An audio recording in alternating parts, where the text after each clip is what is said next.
Broadcasting. Welcome to Jim Norton and Sam Roberts. Back in New York. We're live. Welcome to Jim Norton and Sam Roberts. Oh, what a show, what a show. Hello, Jim. Hi, buddy. Welcome back. I really missed the studio. Why? I had a good time out there, but I just missed the size of the studio. Oh, I thought you meant you missed the LA studio, because you could go, you could bring your reading that you wanted to catch up on, you could get some time to yourself. It was nice and quiet there. I'll tell you what I missed in the LA studio, the microphone. I like that. It's gold? Because I'm standing for a minute. That's part of it, yes. It reminds me of Pony Boy. But no, I stand up here, and this fucking thing just doesn't lift, and they were supposed to put a new one in, and they never did. Mars gave you this look like we gave that motherfucker his own microphone. No, not the mic itself, but the arm. I want to lift the arm a little bit, and I can't. The mic stand? Yeah, it doesn't lift any higher. Well, it should. Yes, it should. Especially if you have your very own personal Hollywood microphone. Yeah, now. this is mine, right? Yes, thank you, Mars. Mars, let me ask you, if the microphone is gold, like the netting on it, you know what I mean when I say netting, right? If it's gold, that means better microphone? Absolutely. Okay, yeah, because Jim saw it and he was like, oh, these are great microphones. I like it because it can raise as high as you want it. Right. So if you want to stand for a minute, which once in a while I stand, not for long, but right. You just, you know. You got to get that energy pumping through your system every now and then. Yeah, I like that. Yeah, I like it too. Gets me going. I like it too. It was. I'm glad we could stretch our arms. We can walk around, and there's evidence of human life in the building. Yeah, which is always good. Also, you don't have to set the cameras up. When you were setting the cameras up last time, and the door would open. Right, it would hit the camera. Right, that's how small the studio. It was still great, but it was. Ellis has a good sized studio, and so do Covino and Rich. Yes. They were using them. Right. And it's a very small space. There's only so many studios, but it was funny that we would have to take breaks if a guest came in while the show was on. I had to have like one arm on the tripod because otherwise opening the door would just destroy our entire setup. Yeah, it would knock the camera over. But I'm telling you, there are moments, I'm sure, where I would enjoy going in and catching up on my things. I feel like even if it wasn't serious related, if I needed to get away from stuff, you could go to the studio, you could sit in the lobby, you could put your earphones in, and nobody would bother you for hours. Yeah, maybe, but who wants to do that when all those people are? You feel stupid. You do? Just sitting there with your earphones in. Yeah, if it's quiet, it's quiet, but just, sitting in a room full of people with my earphones in, I just feel stupid. It's basically, it's not a full floor. It's one suite in this big office building where they built, 4, maybe 5 studios. 2 of them are okay sized, and then 2 of them are tiny. And one is, and you're right next to a dentist's office, which is so weird when you go out to the bathroom and you see DDS on the door next to you. Like, this is not a fun environment. No. It's like the old XM building. That's what it reminded me of when 57th Street. Yeah, everybody else on the floor was just kind of a shitty regular. The Economist was on that floor. You're right. The LA building is the type of building where it's like, you can't let your homeless people go to the bathroom unattended. Right. Remember when we have to do, somebody would always have to walk tippy-tom to the bathroom because the people in the suite next to us would be complaining that there's a fucking disgusting, stinky homeless man passed out in one of the stalls. Then they did that here, though, with Lady Di. Yes, that's true. But that's because Ugly Betty was in the bathroom with her, and Lady Di was nude. So, didn't she vomit in the sink, too? She did. She vomited multiple times in the sink. And then lied about it. The cleaning lady had to come to me and said, do you know what she keeps doing? And I'm like, well, she says she's going to the bathroom. And she's like, no, there's vomit every time she goes in there. She's been in there 3 times this morning. Oh, wow. There's vomit all over all the sinks. She shits with the door open. She doesn't close the door. I still don't understand that to this day, why she wouldn't close the door when she shat. Because she wants the space. She doesn't like being closed into the stall. She's claustrophobic? I guess so. So she would go into the stall, and she would shit, but the door would be wide open. And my favorite part of that story is what she would be uttering under her breath while she was trying to shit. What was she uttering? Gotta get it out. Gotta get it out. Would she really? Yeah. Gotta get it out. Yeah. And it's not even like you sit there going, oh, she must be talking about something else, because the door's wide open. You can see she's muttering to her bowels. Oh, no. It's really disgusting. Poor lady. I miss her. I do, too. I miss her. Too. I think she's just a little gone, though, right? She is. She's in, last I heard, she just got pretty severe dementia or whatever, some form of dementia. Wet brain. Yeah, and she's in a home, I think. Yeah. So, I mean, she's alive and being taken care of, but I don't think she really knows where she's at anymore. I wonder if she still thinks she's in the Navy. Last we heard from her, she did. It was sad. It was sad I didn't like to hear it. Yeah, I miss chatting with her occasionally, even though she would drive you crazy. She would, but it'd be fun. Yeah, what am I doing? Just repeating questions. You're like, oh, God damn it. Yeah. But, yeah, no, I'm glad we're back, too. We got a lot done out there. A lot done out in L.A. I think so, yeah. And it seemed everybody was saying that what we thought when we were in the studio of just everything being dead. Like I was talking to Cavino over the weekend, and he was like, "No, man, you guys breathed new life into the studio. Like that was life that we were bringing there." Oh, I didn't realize that. So we saw the death around us, but we were the life. We were the life. I didn't realize that. The problem is, Jim, and this is a problem that we were looking outward when we should have been more aware of what was inward. Well, that's an amazing way to look at it. Thank you. But here's what they should have realized is how dead their facility is when this fucking nonsense is considered really pepping them up for the week. Yeah. This shit. The two of us in there with one of our dopey friends. And a camera. And a couple cameras that we're trying desperately not to have knocked over. Yeah. That's life. Wow, I had a crazy party this week. I don't know. There's a whole new energy in here. You're in Los Angeles. What are you doing? Yeah, I was happy to be. I enjoyed the going out there, but I'm very happy to be. And back. the guests were all good that we got there. I thought so too. I enjoyed them very much. Yeah. Who'd we have? We had Carrie. We had we had Carrie Keegan. Yeah, I guess known as Carrie. That's Carrie. Carrie Keegan, Scott Aukerman. Aukerman was great. Tom Dan Segura, Harmon. Dan Harmon, Bill Burr, Bob Saget, Ileana Douglas, and the girl. Who's the girl that works for Roxy? Mariana. What's her name? Maria. Yeah, you're tough with the syllables today. I know. I went to bed last night before 10 o'clock. I got a tremendous night's sleep. That's good. Yeah, I'm still loopy when I wake up, but I have more energy than you know normal. what that means in about 30 minutes when the caffeine really kicks in? You are going to be one silly boy. Yeah, I really am. I'm awake today. I feel wide awake. Yeah, I can't tell. It's always like, oh boy, Jim's having a tired day. But at least he's not awake, you know? Yeah. My tired days, I'm okay, but I just, I went to bed at a very good hour last night. Right. That's what happens when I come at a decent hour. If I come in the afternoon, like when I get home, if I just jerk off and I get home, I'm great. Is that what you did? You got home from the airport and came? I did. I still have my fanny pack on and my luggage was still full. You pulled those awful sweatpants down? Yes, I did. And came on your fanny pack. You didn't like my sweatpants. They're usually, people like them. Who likes them? Well, everyone does. I've never heard a compliment about them. It's a good travel pant. And then we opened it up to social media. And the picture. Oh no. They also were not a fan. No, they weren't. I get very poor reviews. Dynamite. Very poor reviews of my pants. You do. You look hippie in those sweatpants. Yeah. Those hips really stick out. They actually make me look heavier than I am, which is kind of good to see how fucking awful I look from the back. Yeah. But if you zoom in, you can see there's no blubber hanging over. That made me happy. That's what I took out of that photo. Like I zoomed in and I opened up on the fat part. And I'm like, oh, there's no fat hanging over. It's just skin. Yeah, so we're good. Yeah, we're good. We're good. We're good. If I worked as hard as you did, though, to get myself into shape, I would probably not pick the least flattering outfits available to me. But that shows you I have humility. Oh, is that what that shows? Yeah, I don't care what I look like when I travel. Oh. Get me there from point A to point B. Wait a minute, Jim. By the way, the car company needs something to be desired. Yes. In L.A.? Here. Why? It's just dirty. Was it a dirty car you were in? So after your big Hollywood trip, you got in a dirty car and then you went home and masturbated yourself. Yeah, I didn't put two and two together, but you're right. Yeah, it's like, yep, back to normal life now. Yeah, right back to where I belong.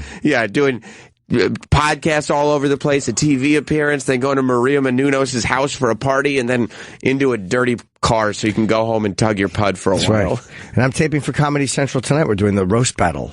Oh, I didn't know they were bringing that back. I thought that was Apparently they are. How about I was supposed to say that? Yeah. No one told me not to. Do you know when it airs? I do not. No. Let's go to Oscar in Texas. Oscar, welcome to Jim Norton and Sam Roberts. Hey, guys. Last Monday night, I was sitting in my house on the computer getting ready for my evening to watch Kill Tony. And you would not believe how surprised I was when my favorite radio show was merged with my favorite podcast. Well, thank you. We didn't know we were doing that until day of. Yeah. I think Sam asked in the afternoon. He's like, Tony wants us to do it. That was great. Our first day in was supposed to be kind of just hanging out and doing nothing.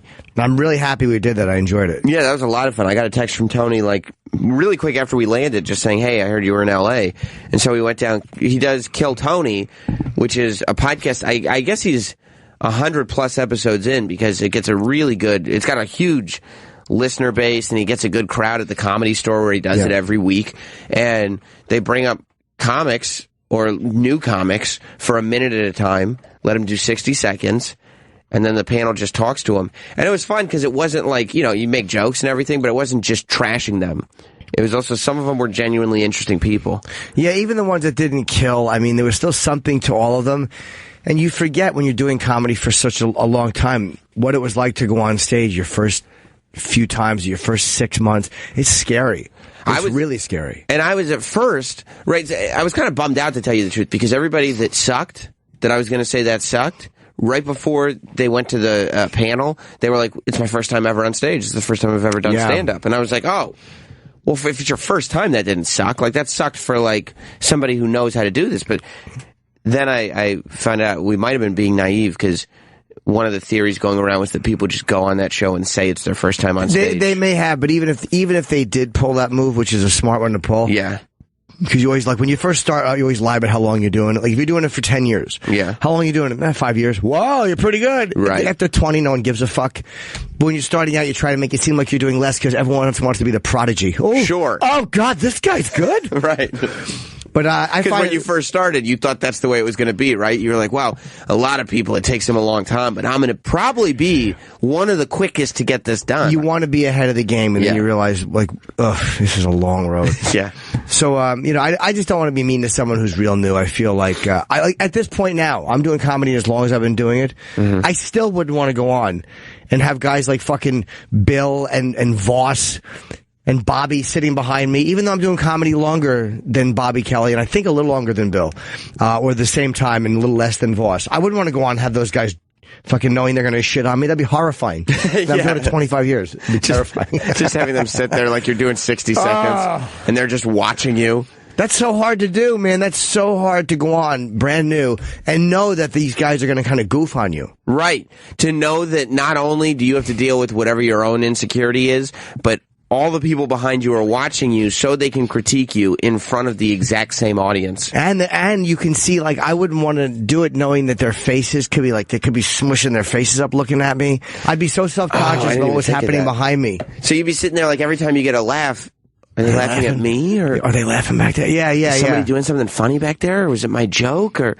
Yeah, it's tough. That happens sometimes when you're on stage. You'll be doing something, and you'll hear an explosive laugh during your setup, and you're like, they're not laughing with me. Right. They're talking about me, or they're talking about something else. You won't kid yourself and be like, yeah, I guess that was a little stronger than I thought it was. Boy, that setup's a home run. No, you know that they're laughing at something that's bad, and it's probably about you. Right. And also, even if they're not, even if they're just distracted by something else, you know that they're having a side conversation during your setup, so that once you reach your punchline, they're going to be unfamiliar with the... Well, they're basically having an A and B conversation, and I've seen my way out of it. That's right. It fucking stinks. That's exactly right. So, that was the first night, which was fun. Yeah, that was fun. We did that. We did Bert Kreischer's podcast, which was really good. Bert's is already up. I don't think Kill Tony has gone up yet. All the shows, and I posted a thing on the social media, and I think we reposted it at Jim and Sam Show, which just had a picture with all the shows that we had done. Some of them are up. Some of them will go up this week. I think Allison Rosen's is going to go up this week. I think Adam Carolla might go up today. So Bert's was really fun, though, and Bert's went up night of. And it was good. We were in his man cave. We got to see. He said, I don't know how he could have thought his construction on his house was going to be done by the time we got there. Because he told us when he was in here 2 weeks ago, he was like, oh, by the time you guys come out to L.A., the house will be finished. It wasn't even close to being finished. Just wire hanging from the ceiling and blue tape everywhere. It looks like the house of a crazy person, because it looks like there's all that stuff piled up outside under tarps. It's the way hoarders live. Yeah. When they overextend in their house. But it's because they've literally packed all of their belongings into 2 rooms. So everything is kind of on top of each other. And I on a much lesser version, had that when I moved into this place, this renovation. And it really does fucking fuck you up when there's all these people in your house and they're always working and there's dust everywhere. It makes it really hard to enjoy coming home. So he's probably happy to be on the road. Yeah. Not dealing with that stuff. Yeah, and the way he's got it set up now is they've got 2 rooms that they're not completely doing construction on. And Bert's got his big, like, king-size bed just in the middle of his living room. So he's got his living room and then his kids' room. So everybody's just kind of packed into these two rooms. And it does seem like you would just desperately want this to be finished. What a fat fuck I was. I ate all those little candies. Oh, you did. Oh, he loved them. Jim, I got to see firsthand the addiction, because he talks about his sexual addiction. He doesn't usually perform those activities in front of me. No. But sometimes little pecks on the neck during the radio show. And I go, oh, that's just that beast of an addiction piping in again. But oh my God, Jim never lets himself go because he always eats healthy. So he doesn't get if he's going to get a dessert, it's always maybe some fruit. Yeah. And a little bit of yogurt or something like that. It's nothing. Not even dairy anymore. Just I'll eat some fresh fruits and berries. Right.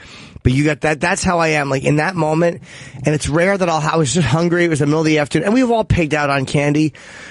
But it's a weird thing, man. When you start, how it's just all right. One more. Like you feel like you're almost. I can't even describe what it is. You feel like you're at the level. You're almost at the level where everything's okay. Right. You almost, and you just can't get there. And one more, and one more, and one more, and it's like fucking. I finally just made myself stop, and we saw Steve-O, who did the podcast before us. So we're chatting, and I had a little thing of peanut M&Ms. Wow. I haven't had candy. I so rarely eat it. You like them? My fucking body was just like, more pig!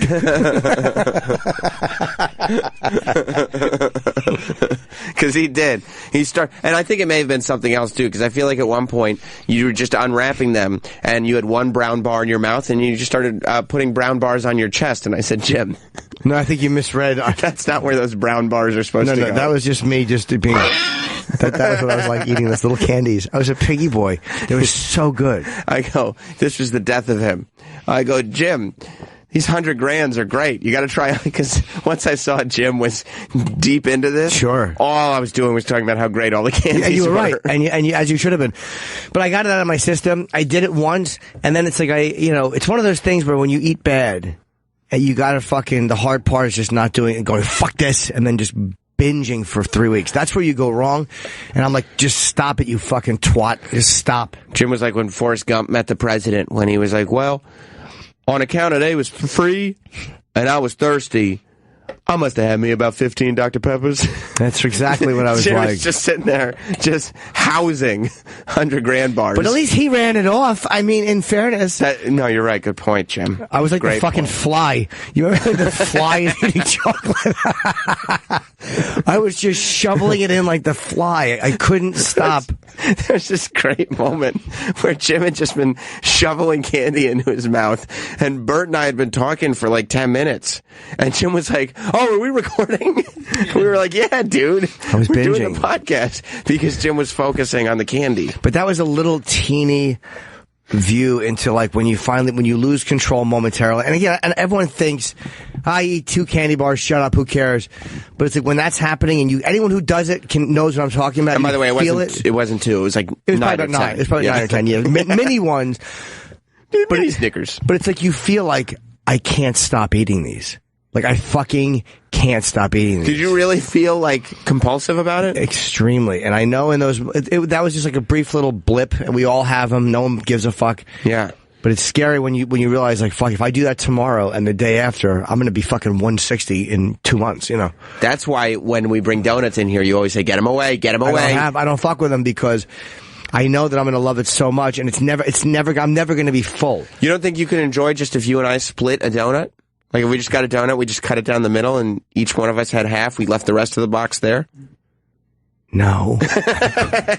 Because it's something pleasurable, so you would just need more. I was talking to, when we went to the last UFC fight, we were out with Dana, we had dinner, a bunch of us with Dana White, and he was talking about Lorenzo. And he said, I've never met anybody with fucking willpower like that guy. He goes, like, it was like they brought out these desserts, and like you can't have one, he said he can literally have one bite of something, oh, that was good, and stop.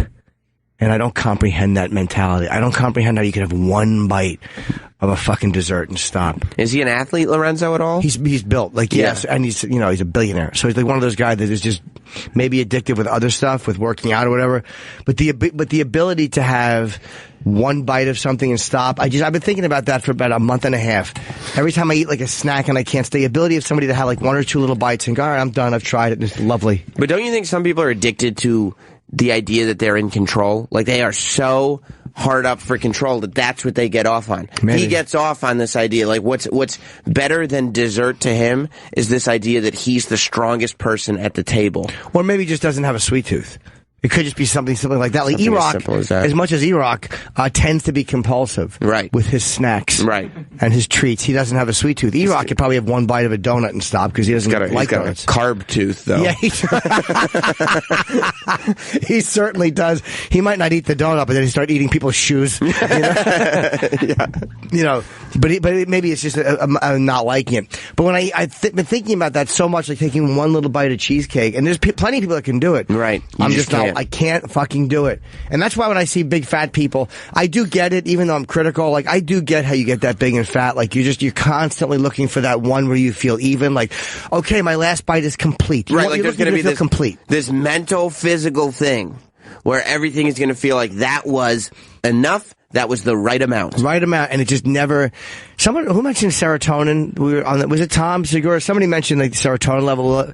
Maybe that's what it is. There's some dumb chemical in our heads that just doesn't get fired right. Right. And you always feel like your water is a little bit below the level, and like you're almost full, you're almost... like Paul, No Filter Paul had he looks great. He had that surgery. Uh-huh. And I think he said that does something with the hunger hormone. It takes something out, so you're not always getting that dumb hormone hitting you that says you're hungry. Really? Yeah. That's one of the ways that works. Huh. I wish I knew more medically instead of quoting a No Filter Paul Facebook page update. Yeah, well, they say that my wife always says sugar and cocaine hit like on the same level. You know what I mean? I mean, there's no way that's true because I've seen people all coked up, and it's not true. like I never sucked a dick for $100,000 bar. Yeah, exactly. Who had all the caramel? Was it you, crazy man? No, I'm all geeked out of my face. No, but when you're in that moment in between the first and the second candy bar, yeah. Oh, what does it feel like? It feels like everything's perfect right now. Oh, really? It's so delicious. Yeah. So good. You're just in that moment, huh? You got to stop. Like at Maria's house, I thought they'd have like more dips and stuff. I'm so stupid. But there was just like parties. They had like, chicken fingers, and I ate a little bad, and then you just got to stop yourself. Right. It's really hard to not get fat, it's a man. Party. There should be chips and dip, right? Or something else. What's that? Something else. But and I know people probably like, oh, shut up, you had a little snack food. But when you start like that and you feel yourself like, man, this is how people get fucking fat. It's really, really hard. And it wasn't a little snack food. I mean, it was hilarious to watch because it's literally somebody who pays attention to everything they eat, sitting there and not being able to stop eating fun-sized candy bars. They were fun. I get why they call them that.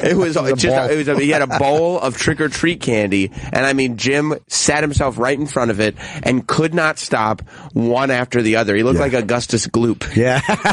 He could not stop. Yeah, and the key great. is just stop it. Just fucking the next day, just realize I was a cunt. Right. I ate a lot. Right. Shut up and just stop. Well, I wouldn't have encouraged you to keep going. Yes, you would have. You think so? There's nothing Sam wants more than for me to fatten up again. Because I would remind you, hey, remember when you said nothing tastes as good as skinny feels? How's dessert? You know, that actually, believe it or not, because you're such an awful little person, yeah, that does actually help me not do it. In those moments, like, the part is like, oh, you're making this little prick too happy. Don't give him the satisfaction. It is almost like if no one is noticing, yeah, like if no one is noticing, like it's just normal what you're doing, it's almost like a dream sequence when you hear a voice coming in your dream, but it's really the person waking you up. Hey! Hey, and then you're in the dream and you think someone's calling you, and you're like, hey, and it's like, oh no, that's a real person yelling at me. That's what it's like right. when you're doing something like that. Like, I'm in this moment of just doing it, and for Bert, he doesn't know, he doesn't give a fuck, he's just chatting away, but I see you over there, like, oh, I have $100,000. And I'm like, okay, you gotta stop. This is bad. Right. This is outside what's normal. Well, that's what it is. I'm being a friend. At the end of the day, I know that that's true. You're accidentally being a friend. You're accidentally being a friend. Let's go to Robert in Birmingham. What's up, Robert? Birmingham Bob, welcome. You don't like my nickname? Terrible. It's terrible. Yeah, no, I like that. That's great. Yeah, Jim, I completely get what you're saying. I don't drink. I've never smoked. I don't do any drugs. But food has always been, I was always a fat kid, always a fat guy. Weighed about 320. Got down to about 175 and kept it off for about 10 years. And when I went to a convenience store, I would make sure I didn't go down the aisle. The candy was on.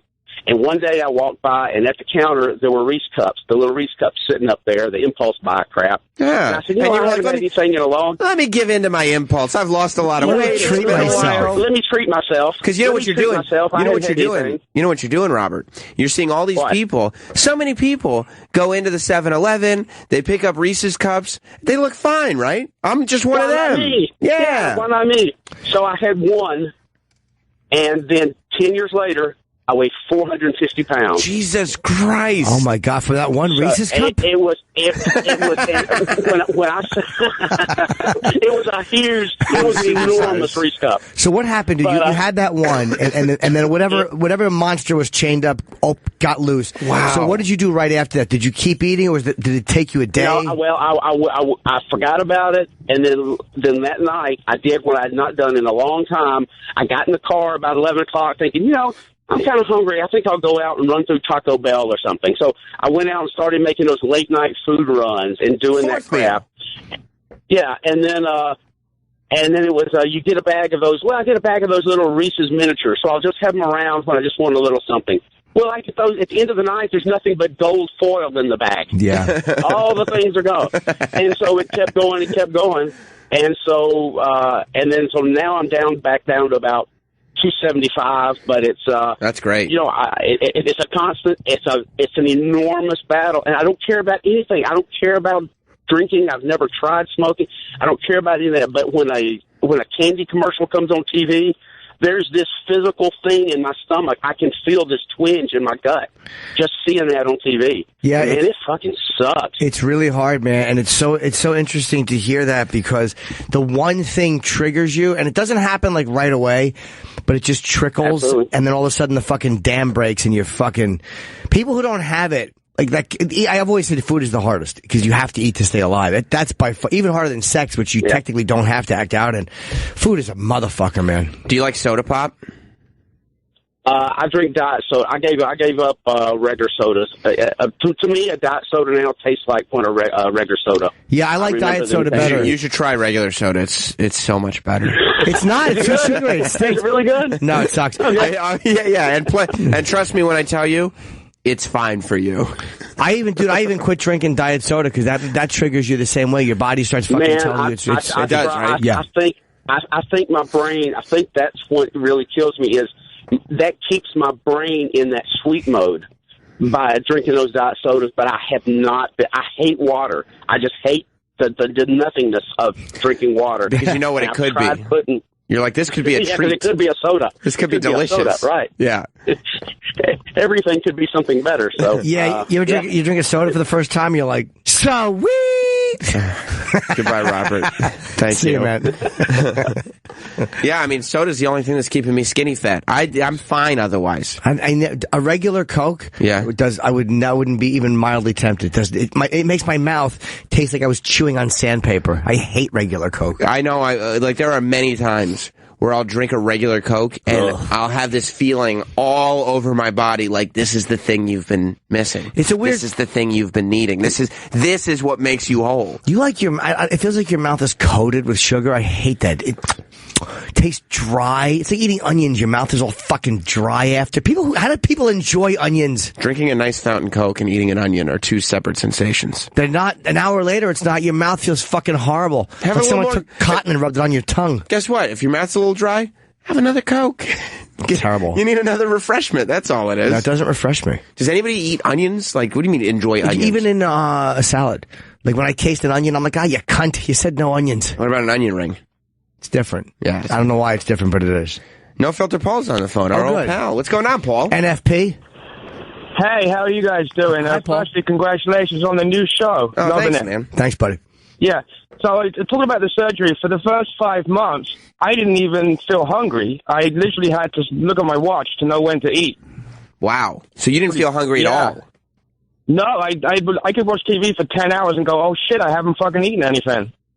And is that just because... So wait, what's the surgery? Is it the one where they just literally cut off a bunch of your stomach, or is it the lap band thing? What is it? No, I had the bit where they chop off about 85% of your stomach, and that includes the hormone gland that makes you hungry. Okay. Oh. So for 5 months, yeah. So, I mean, now it's been about a year and a month, and I can't have snacks in the house because at the end of the day, I'm starting to get snacky. You know, I don't do soda anymore because diet soda is fucking worse for you than regular soda. It's just garbage. Right. So how much did you weigh, and how much do you weigh? I was 276, and the lowest I got to is 151. I'm at about 160 right now. Okay. That's great. That's 110 pounds. Pretty fucking. I recommend it to fucking anybody, man. Best decision I made in my life, man. Have you had any bad eating days, like where you just fucking like, oh god, this is gonna send me right back down? Yeah, actually, every time I go to a party at Anthony's house, he's got those fucking candies all over the place, and chocolate pretzels, and pizza, and fucking peanuts. Oh my god! I'll tell you, Anthony's house is fucking deadly. I've had more fucking food binges at Anthony's house. Really? Yes. Like, cause he has a great, like, a giant, Travis knows. Look at him, he knows. He's got a giant fucking, closet filled, with A, his own lifestyle, and B, his, a bunch of, snacks. Yeah. Oh. Well, he's trying to attract his dates.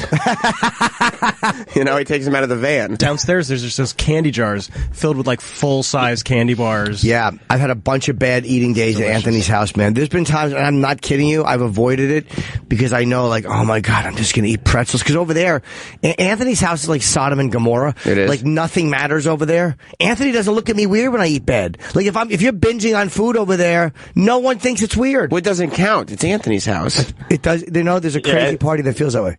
Right. Well, there's It's so bad, and you know, I really can't drink soda anyway because my stomach's like the size of a fucking apple right now compared to being the size of a fucking watermelon before. Okay. Wow. Yeah, so well, that's awesome, so man. I recommend it to anyone. And my sleep apnea is gone too. I had crazy sleep apnea like you, and I haven't needed my mask since about 7-8 months ago. Oh, that's good, man. Well, congratulations. You look really good. It was very encouraging. And you too, Jimmy. Thank you, buddy. You know, it's funny with the apnea, take care, Paul. The apnea, so I notice sometimes when I fall asleep, I literally have my tongue pressed against the roof of my mouth. It's the way I sleep. Like, I'm like, why am I doing that? I'm begging air not to come in. Right. It's probably your natural instinct to just do us all a favor.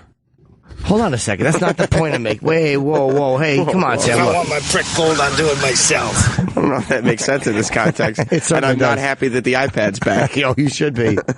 I've wanted sleep apnea once in my life. There was one time where I wish I had sleep apnea. Don't expect me to ask you when it is. Listening to you and Stone Cold Steve Austin exchange apnea stories.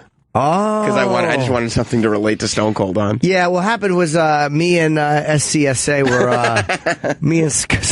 were talking about apnea. This was off the air, right? I think you did a little bit on the air. Had a great chat with Steve about that, and he has the same thing. So it was really fun to talk about the CPAP, and he has a BiPAP, and I've got an ASV machine. We just chatted, a couple of old friends. Yeah, it was so much fun.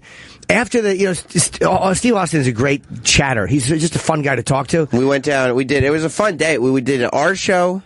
Then we went to do Adam Carolla. Yeah. And like in L.A., everything takes forever because the traffic.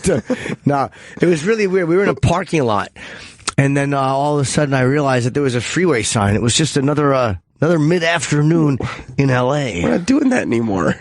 We're out of L.A. We don't need to do that anymore. Oh. It wasn't good then either. So we go to Carolla's. We did Adam Carolla's show. And then right from Adam Carolla's show, we went over to Stone Cold's house, 316 Gimmick Street, as he refers to it. Oh. And did Stone Cold's podcast. It was my second time. I can't believe it was almost 2 hours. I literally was like, wow, we're almost at an hour, I'm guessing. He's just a fun guy to talk to. Yeah, he's great. Yeah. But I was happy that he was tweeting, I think yesterday or the day before, about the microphone cable that I left at his house. He's probably hoping you'd wear it out on your neck. And then afterwards, me and him just talked about UFC for a little while. It was so much fun to chat with him about UFC. Because I know Sam is not a big, doesn't know a lot of the fighters. Right. And then the mics were off. We were just talking about, 205 coming up this week and a few other matches that are coming up. And it was fun to hear Sam just kind of sitting there watching like a tennis racket, tennis game, watching the ball volley back and forth. I mean, I don't mind watching Stone Cold Steve Austin talk. When you're in the room, you want to participate. I would have preferred to participate. And here's the best part: so. I go to take a leak, and I come back, and fucking Sam's like, "Yeah, I know," and it's right back to wrestling talk. As soon as I went to the bathroom, fucking Sam fucking went right back to wrestling. What are we gonna do? Just sit there? Enough of this, Steve. So, what do you think of? And then we go back into what I wanted to do. But it was that was a real fun one to do. Here's how I know that Sam really loves Steve Austin. How do you know? Sam's a cheapskate and a chiseler. And he bought that cable for 15 buckaroos. I did. And did not even mention Stone Cold reimbursing him. That's okay. You owe me $15. Yeah. And didn't mention it on the way home. No, I didn't even say on the way home. I was kind of hoping he'd pay me for that. No. You would have taken the money. Would I have taken? No, probably not. The fact you have to say probably not, that's what a chiseler you are. Your addiction to wrestling and your cheapskateness, you're not sure which. Like if I bought Ozzy something for $15, it wouldn't even occur to me. I wouldn't accept the money. Well, what's great Jim, is take the money. No. If you bought Ozzy something, it wouldn't even occur to him to take it home, which is what happened. See, that's the difference. Like the thing that I bought for Stone Cold is still in his house. That is correct. He did need it. And the thing that you bought for Ozzy is in La Garbage. Oh, son of a bitch! But no, I'm probably in my head hoping that the mic. You know how like when you have a girl that you're breaking up with. Yeah. Or if it's or it's a one night stand or whatever, and she leaves something at your house, and you're like, "Come, you left like it at her my wig. house." Her underwear that's stretched out in the front. Yeah. Her gaff. But she leaves something because she wants to come back. Yeah. You know what I mean? Like that. Like come on. Like or she just leaves something so she's marking her territory. Yeah. I'm going to listen to Stone Cold's podcast and be like, I bet he's using my mic cord right now. I bet he's using the one I left there. It's so funny, too, when a girl does that, by the way, when they leave something, and then, I left my panties, and you're like, are they blue? No, they're green. Oh, what do you have, other girls? Yeah. Yeah. What do you think, you're the only fucking person to pull the underwear gag? Or to leave your underwear somewhere? Yeah. Yes. You have to tell her. You should mention a different color, even if there's not one there. Just to let her know, like, you're not, what do you think, you're special? You're not. Yeah. That party was fun, though, but I felt very out of place. I didn't see any celebrities other than Michael Strahan. Michael Strahan, who I've met before, and we've had on before, and I did a sketch with, is a giant motherfucker. Well, that's why we waited. Wow, is he a big guy? That's why we didn't travel back until yesterday morning. We had to get up at like 4:30. Thank God for daylight savings. We had to wake up at 4:30 because we were staying Saturday night to go to Kevin Undergaro, who's Maria Menounos' fiance, and he's the guy who did AfterBuzz TV and The Tomorrow Show and all that. It was his big 50th birthday celebration. Yeah. So they turned they have like a lot of property out there. Yes, they do. And they have a massive tennis court that they turned into this big frat party that they invited a lot of people to. Like, literally, there were hundreds of people at this party. And it was, it was really a gigantic place and very, very nice. And I wanted to come home Saturday morning. I almost switched my flight, but I'm like, it'll be fun to go. I like Kevin so much. Yeah. And it'll be fun to hang with you and Jess and go and, yeah. Just see everybody. Yeah, but I did. Jim disappeared, and then I got a text from him that he was out the door, and I was like, yeah, well, I mean, but you stayed a while. I did. I didn't see any celebrities, but I didn't. It was funny. Tara Reid we saw, and a couple other people, yeah. and we saw Tara Reid there. We saw Ileana Douglas. Yes, and I talked to Kevin Nash, who I liked a lot. Yeah, the filmmaker, not the actor, pro wrestler. Yeah, Lillian Garcia was there. And Michael Strahan. You're right. Big dude, man. He's as big as a fucking house. I didn't even see Maria there. You didn't? I saw her, but I didn't speak to her. She was busy. She was talking to him. And you said Vin Diesel show. I didn't see him. Vin Diesel I didn't came. see Corey Feldman. Wilmer Valderrama came. Corey Feldman showed up at this party. And, like... Wilmer's a handsome dude, right? He was wearing shorts. No. And who was the guy wearing shorts that was wearing a blazer? I don't know. I think he was. Oh, I know exactly what you're talking about. That's just a guy. He's just a handsome dude. No, he was an actor. Okay, I didn't. Maybe we're thinking of different people. Matt Eisman was there. Our friend Matt from American Ninja Warrior. Yes. Speaking of big motherfuckers, a lot of compliments on the show. People were very much enjoying the new show. Yeah, it was very nice. But Corey Feldman. So like, Kevin is obsessed with Corey Feldman the same way a lot of people are. But it was so weird seeing him there because Kevin is not obsessed with Corey Feldman's music from now. Kevin became obsessed with Corey Feldman's music from a few years ago. Like, when I was there over the summer, before any of this Today Show happened, Kevin was nonstop playing this song, Ascension Millennium. I love that Adrian already knew what song to type in. I don't know it. I mean, listen to it. Listen to it. You're going to start tapping your toes. This is one of the lost Corey Feldman songs that is not getting a lot of attention. Okay. Because of all this Today Show stuff. The rustling under the bed sheets. They kiss. Real natural kiss too, right? They're obviously very in love. It's one shot. Looks like Birdman.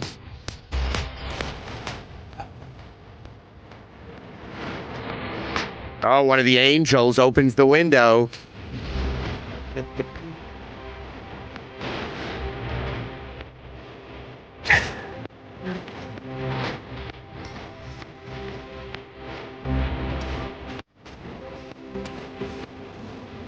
His hair doesn't look wet. It doesn't. I don't even think there was water running in the shower. There's no water. He's dry. He's in the shower. What's he doing? He's dry. He just put some mousse in his hair in the shower. Fucking Edgar's teeth have more moisture on them. It kicks in. The beat is actually okay. Wait till it kicks in right now.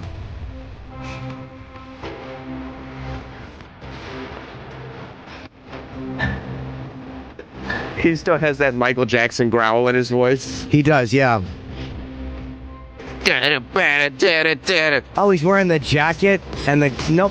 Why does nobody tell him that it's in his life? You gotta stop dressing like Michael Jackson. That's not a cool look. I don't know. I think it's cool. It's not a cool look. You don't think Michael Jackson's cool? He's a fucking former king of pop. He's dead now. Point. I know. Plus, look at these half-interested girls that are following him around. Point. He's got the jacket. Oh, wait. That's the other kid from the Goonies. Yeah. You got a little heavy, huh? He's walking like Michael Jackson. I love it. If you look at the angels that are with him in this video, they're half interested, like they're just like dead. They look drugged. They couldn't be less interested. Let me see. You don't think they're psyched? I don't think so. It's a long song. You think so? Yep. Are you tapping your toes though? No. So no, I'm not. You know, it's it's funny. Oh, here comes the hook. Stephen Hawking was tapping them more when he was looking at that girl's pen.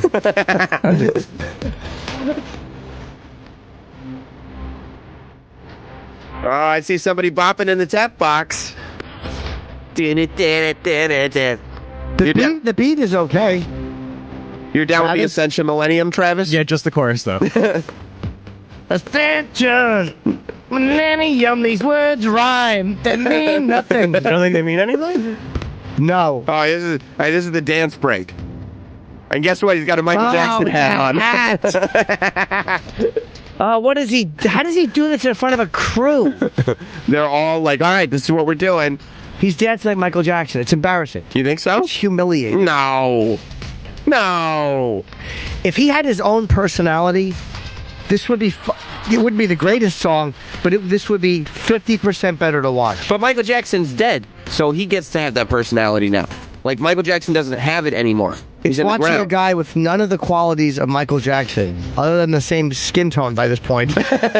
He has none of Michael's qualities. He does. He does. He looks like mid-90s short-haired lesbian Michael Jackson. Well, Sam said Michael Jackson was the former king of pop because you're looking at the new one. That's right.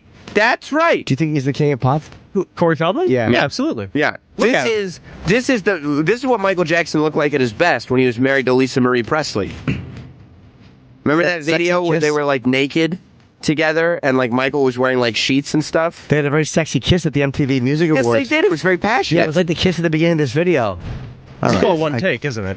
So, yeah, it's all one take. How many times do you think it took him to do that? Once. Many times. While watching it. I actually read somewhere that the guy who did Birdman saw this video and was like, that's what I need to do for my film. Hey, Michael Keaton, and he brought Michael Keaton in the room, and he started playing Ascension Millennium for him. Oh, the band's really cool. This is what we want to do. You like the band? Yeah, they're great. See, it's cool because, like, Corey Feldman hasn't necessarily performed this at a stadium yet, but he's got a picture of a stadium with an audience in it behind him. So that's similar, you know what I mean? It's still cool. You get the vibe. Yeah, you do. I'll say one thing. This video probably cost $31 to make. It's all in his house. Yeah, it is. Oh, and he goes right back into bed. Because that's a day in the life of Corey Feldman. Cool. He's in bed with his pants on. He doesn't shower. No, he doesn't. He performs in a room in his house. Then he walks by the dirty-looking pool. He puts mousse in his hair in the shower. Yeah. And then he goes back to bed. So Kevin's obsessed with this song. And, like, you know, we've seen Corey on TV. He doesn't have the greatest sense of humor about himself. Like, he's not doing this ironically. No, he's not. You know what I mean? He's not. He's doing it for attention, but he thinks it's really great. So, Corey shows up and, like, they bring out the cake. This is actually not too long after you left. You said about a half hour after I left? Yeah. They bring out the cake for Kevin. And they put all the candles on it, and Maria, like, has the mic, and she's wishing a happy birthday to Kevin, and Kevin's like, Corey! And he needs, like, it's his 50th birthday, and it's like all of his close friends and family are around him, and he wants Corey Feldman with him, too. He doesn't know, he just loves the song. So he's got Maria, he's got Maria's parents, his mom, and Corey Feldman with him. And Maria's talking to him, thank you all for being here. We really appreciate you making the trip. This means a lot to Kevin, blah, blah, blah. And Kevin's like, yeah. And he grabs the mic and he's like, and you know what else would mean a lot? And he cues the DJ. And the DJ puts Ascension Millennium on. Oh. And he's like, Corey, you gotta sing. And he hands Corey the microphone. And Corey's trying to be polite and go like, no. And he's pointing like the microphone to other people. But nobody else knows the words to the song. So they're all just kind of like, nobody's heard the song before. And Kevin, the whole time, instead of being like, okay, this is weird for you, Corey, no problem, he starts mimicking the dance with the hat and everything. He starts acting like he's got a Michael Jackson hat on. I wish I would have seen that. And Corey is just like kind of smiling and clapping, and Kevin is all in. Do you think Corey's uncomfortable? Oh, yeah. Oh, yeah. But Kevin doesn't care. Kevin's having the greatest time of his life because he's seen the video 150 times. So he's doing the dance right in front of Corey and doing everything he can to get Corey to become involved, sing the song, do the dance. Corey would not do it. I believe he left shortly thereafter. Oh, you think he was probably uncomfortable? I mean, you know, he wasn't, you know, it's Kevin and Maria and they're nice. And so he knew that they weren't like making fun of him. Kevin has a legitimate love for that song and wanted to perform it with Corey. Yeah. I believe Corey should have given Kevin his birthday wish and performed the song with him, but no, Corey decided he felt a little uncomfortable. He was uncomfortable. And didn't want to do it in front of all those people. Nah, I understand. Yeah. Yeah. I left by that point. It was so funny though, watching it all go down, watching Kevin have the time of his life, and Corey just like pointing the microphone. He's like, no, you sing. And people were being enthusiastic and trying to be happy for Kevin and everything, but they were just like going, and Kevin is just like yelling, Ascension! Millennium! It's great. He loves that song. He loves it. Yeah. He loves it. So the fact that Corey was there, it made the whole thing for him. I would have enjoyed it very much, excuse me, but I just was tired. Yeah, you were. Yes. I was just kind of standing there by myself the whole night. I figured that you had gone. We were with you most of the time, right? No, you guys were. You and Jess were, and we took a couple of great pictures. Yeah, we did. I posted one of them. Where's our new? This is our new shot, by the way. That's what I think, right? I think we're holding a fake hot dog. Is that a hot dog like hat that the guy tried to get me to put on? I was like, this fucking dirty hat. I'm not going to wear the hat. I'm not wearing a dirty hot dog hat. Yeah, we'll post it at Jim and Sam Show on Twitter, Facebook, Instagram. See my hand the way I'm holding that fucking. Yeah, just the end there. Yeah, that's going to be our billboard, I think. Yeah, they've said they're getting us a billboard, which is nice. Yeah, Scott did confirm it. He did confirm it. I said we'd like a billboard. He's like, I got it. I'm like, all right, cool. Great. Andrew Moss has confirmed we are getting a billboard. We got it. Let's go to Dr. X. who's calling in from Mexico City. What's up, Dr. X? You guys, Jim, you've been on TV. You know all the shit, all the hoops you got to jump through just to get something put on. Who is the asshole saying, hey, guys, I think we got us a winner here? Who's approving this Corey Feldman shit? Somebody funded it. Somebody's financing it, Yeah, Corey didn't sink all of his own money into this thing. Somebody financed it. There was some money guy that was like, yeah, let's do it. But when you see the video, it was all shot in his house, so they pay no location fee. Right. They pay a crew. You got to pay the crew. He's got his angels there and his buddy from Goonies and a couple of extras. It's probably not a very expensive video. Shot in the daytime, so lighting is not a tremendous issue. Right. It might have taken a day or two to shoot, but he's pretending to shower so they don't have to worry about the water bill. Absolutely. No water, no need to worry about the wires getting wet in the bathroom. As dry a shower as anybody can have. I've never seen a drier shower. I'll tell you this, though. He did bring a couple angels with him. He did. To Kevin's Kevin's party. He had some angels with him. They were not in lingerie and halos, though. They were just, dressed. But no lingerie, huh? He still had angels, so he's still the fucking man. At least he had girls show up with him. They had a thing at this party where it was actually brilliant because there's so many people there, and some of them are big celebrities and some of them are, and Marie and Kevin, it's a lot to host, so they can't go around introducing everybody. Right. So what they did was they got wristbands, and it was one color if you were taken, one color if you were single, and one color if it's complicated. Green was the single one, right? So Jess and I were walking around with our taken. Purple, whatever it was. Yeah, blue. Purple or whatever. Maybe I would have gone for the it's complicated if Jess wasn't in town, but Jess was in town, so... So would she have. yeah, I think Jess was going for that regardless. Yeah, exactly. But Jim didn't want any confusion, so he slapped that green glow stick, and there's no missing it. It's not like it's just some, sticky wristband. It's at night. It is a glow stick bracelet. That means everybody can see it. Right. You see it, you can kind of see it right there, and his wrist is a little blurred. But you can see it. So I figured that after you just kind of found your own way out, I said, a lot of hot chicks at the party. A lot of green wristbands. You saw a lot of the hot chicks yes, had green I wristbands? Did. I mean, Adrian, you've been out there. You know all the... I mean, Kevin is brilliant. He surrounds himself with good-looking young women. He keeps good company. Yes. They were all at this party. Yeah. And a lot of them are so career-oriented that they don't have time for a relationship.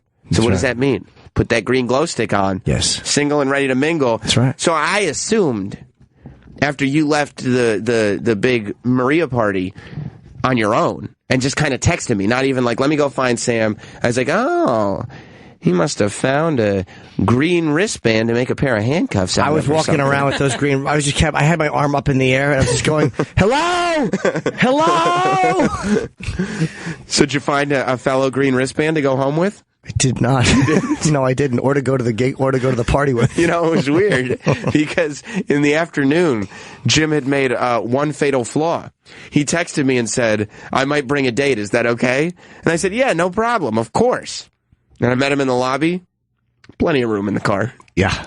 Yeah, it was actually, we got to go to the party and say, no, we won't need the plus one. Yeah, it'll just be Jim. And then I said, but can I leave her name here? That's right. Oh, poor sweet Jim. And I knew it wasn't going to happen. Because they're all the way out, it's a drive. Yeah. Jim goes to, because there's somebody checking people in, because obviously, And you sign a non-disclosure. Non-disclosure. Which was really well done. Although we've probably broken it. But. That's right. But. Jim looks at the girl who's checking people in and goes, can I leave a person's name here? Because I may have a date coming. And she probably knew. She probably took one look at you and was like, it's not going to happen. It's not happening. Because she goes, why don't you find me and I'll remember? Yeah, she goes, when she comes, just come up to the front and get her in. I'm like, okay. Right. So when did you have to do that? I said goodbye to the lady as I was leaving. I got stood up. You did. You got stood up, right? Yeah. That's great. You got an invitation to this amazing place to bring a girl to. I know. And you got stood up. You made a bad choice.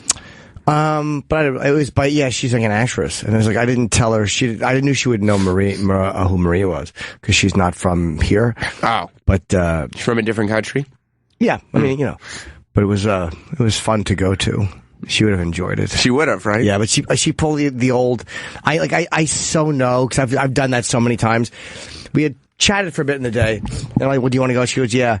And I kind of knew she wasn't going to come. So I wish she would have just lied and said she had plans. It would have been easier because I would have, asked someone else. What'd she say? Yeah. She was like, I'm coming. But then when she wasn't there, she just stopped texting you? Well, she was supposed to meet us at 7. I said, look, we're probably going to leave at at 7:45. So I hadn't heard from her. You hadn't? No, so I texted her, and then I got a text at 7:50 something. I just got home. I'll text you when I'm done showering. Oh, perfect. I'm like, well, she's late. Yeah, so she's late, but and that's why you're like, okay, my date's just going to take a quick shower, and then zip on over. Right. But then I'll leave her name with the check-in girl. But no, then I said, okay, I'll send you the address if you want. If you text me when you're done, I'll send you the address. And she just wrote, okay, hun. Like, no, send me the address. So I sent it to her anyway. You did? Yes. And I just didn't hear back from her. And I knew she was going to pull the I fell asleep thing. Like, it's like, I'm fucking... Is that what she did? She's like, yeah, I just put my head down. I'm like, and again, I'm like, just lie and say you had other things. When did she fucked 3 guys, just say that. Yeah. Give me something to jerk off to. But yeah, you know how many times I've done that? I just put my head down and fell asleep. I'm like, and again, she's in her 20s, so... When did you get the I fell asleep I was text? already in bed by 2. So she was like late enough that it was like, well, it's too late to hang out now. Yeah, it's like, just shut up. Who falls asleep from 8 p.m. to 2 a.m.? No one. But who, when people are waiting for them, puts their head down? So just lie and say you're sick. Right. So you're not coming. I'm going to take a shower. I'm going to put my head down. Yeah. Well, I have narcolepsy, so I just sit down sometimes and fall asleep. Yeah, and she seemed really nice too, which was it wouldn't have been disappointing if she just lied and said she had other plans like that. I could live with. Because you saw her earlier in the day. We just chatted, yeah, and she was really nice. I was like, fuck. She seemed nice interested. Person. I don't know if she seemed interested. If she did, she was lying. Yeah, she sure was. I wouldn't say she seemed interested in like a sexual liaison. Right. Which was a shame when I saw her Heine. Ooh. You liked it? Oh, did I? That's why you took a gamble on that Heine? You took a gamble. Fucking well worth it. Well worth it. Yeah. But only how many people in L.A. invite someone who's an actress, right? A single actress, to a party hosted by Maria Menounos. Very legitimate. It's a real Hollywood party. It's an extremely legit party. Yeah. And gets stood up on it. Oh. That is my life. You did. That's my life. But you were literally at a party that was so legit that they hired security, had people sign NDAs, the whole deal. Like, it was a real, like, hey, everybody, there's a lot of public people here. We want you to feel comfortable. But I said, even as we were going, like, that's why I live the lifestyle I live. That's why. It's moments like that, that's exactly why. And there's times where it's like, man, I kind of wish I had a steady girl. But by overall, that's why. Like, that's the type of stuff that you deal with. So it's like, ugh. Right. So you went home. Were you looking at your green wristband in the back of an Uber by yourself? I think I put it in my pocket so I didn't have to walk into the lunch. No, I actually took my little jacket that I was wearing and I put it over the wristband. Oh, yeah. And Jim showed up. He's wearing that terrible North Face jacket the whole time. That was a cool jacket. And he has... It's a cool jacket. Travis? It's Norman Lear's jacket. Or Gary Jones. Whatever, the fucking... Gary Marshall. Yeah. Norman Lear, Gary Johnson. The old man who shares the jacket that you do. Fair enough. The old guy who's dead now, right? Yeah. Yeah. He showed up with that. He's young and hip, that's why. And the worst fucking sneakers you ever saw in your life. What's wrong with my sneakers? You look like you got them at Payless. I did not. They're fucking comfortable shoes. Jim had, like, orthopedic shit. It's those same sneakers. I know. I'm going to send them out to the people. Send them out. We'll tweet them out also at Jim and Sam Show and Facebook and Instagram and Snapchat as well. I'm going to do like this. Instagram stories, everything. But he wore those fucking Asics everywhere he went in L.A. And we showed up. We're in the lobby. And he looks the same as he did. The collared shirt was nice. Thank you. But aside from that one shirt, you look the same as you did every morning that we did radio. Well, yeah, but I didn't plan on... Well, yeah, I know. Actually, I told you in advance that this was happening. Yeah, but I didn't plan on dressing up, I'm saying. You could have just had Ascension! Millennium! Corey probably saw him and was like, hey man, cool sneakers. Hold on, there's nothing wrong with these shoes. I think there is. Let's go to Miguel in Los Angeles. What's going on, pal? We met Miguel. Yes. What's hey, up, what's buddy? going on, guys? Hello. This is how much fun and how out of his mind Kevin is. I was over at his house the afternoon before the party, you know, and we were just talking about stuff. And Miguel used to call into my night show every single night, and Kevin is just looking at me. He's like, Sam, you know what we need to do? And I think he might have had a drink or two in him by this point. But he goes, Sam. He was loaded. You know what we need to? You know what we need to do? And I go, what? And he goes, we have to invite Miguel. I go, Miguel from Los Angeles? And he goes, yes, Miguel needs to be here tonight. And I go, and he goes, you gotta invite him. And he goes, I'm tweeting him right now. And he tweets him. And then Miguel is like tweeting him back going like, bro, I'm gonna come to your party. Are you sure you want me there? Are you sure? And he wasn't tweeting him back. So I saw the tweets and I texted Kevin. I'm like, Kevin, Miguel is tweeting you back now. Are you sure you want him? And within 5 seconds, I got a text back, yes, get him there. And so I sent them, I was like, all right, Miguel, here's Kevin's address. And then Kevin, like, put me in touch with Maria's assistant and was like, Sam has another name he needs added to the guest list. And it was all because he wanted. And Miguel and his wife showed up. And did you guys have a good time? Oh, yeah, dude. Honestly, it was probably like one of the best parties I've ever been to. With, where are you calling from? Wait, hold on, dude. Sorry, hold on. You were in the ocean? Is that better? Yeah, that's way better. Yes, sir.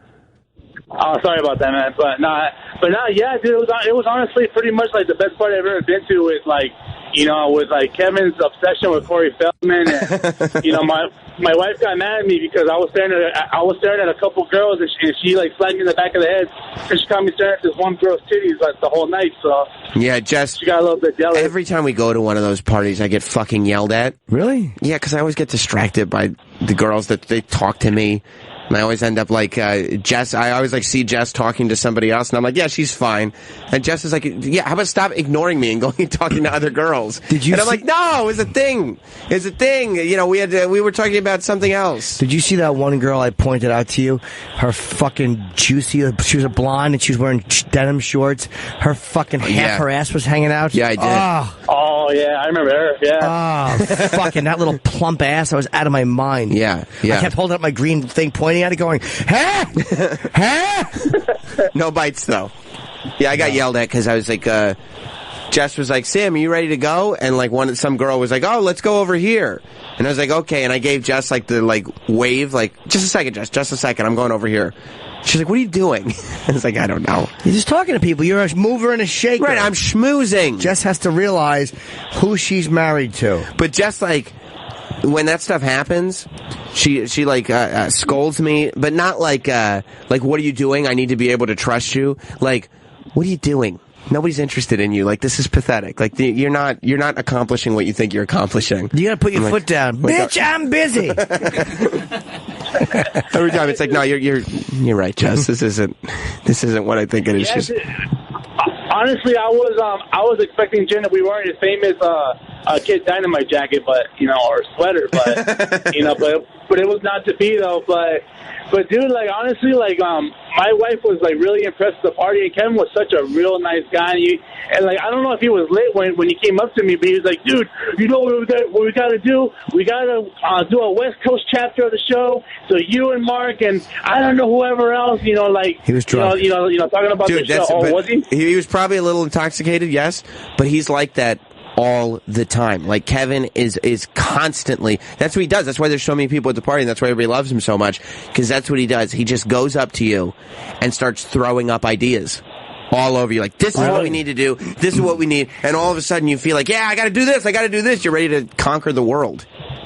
He had an idea for me and Sam. What was his idea? Quit. yeah. This is the only one that he wasn't optimistic. He pulled Jim aside. He's like, Jim, I've been listening to the morning show. Jim was like, yeah, what do you think? No, man. Not good. Not good.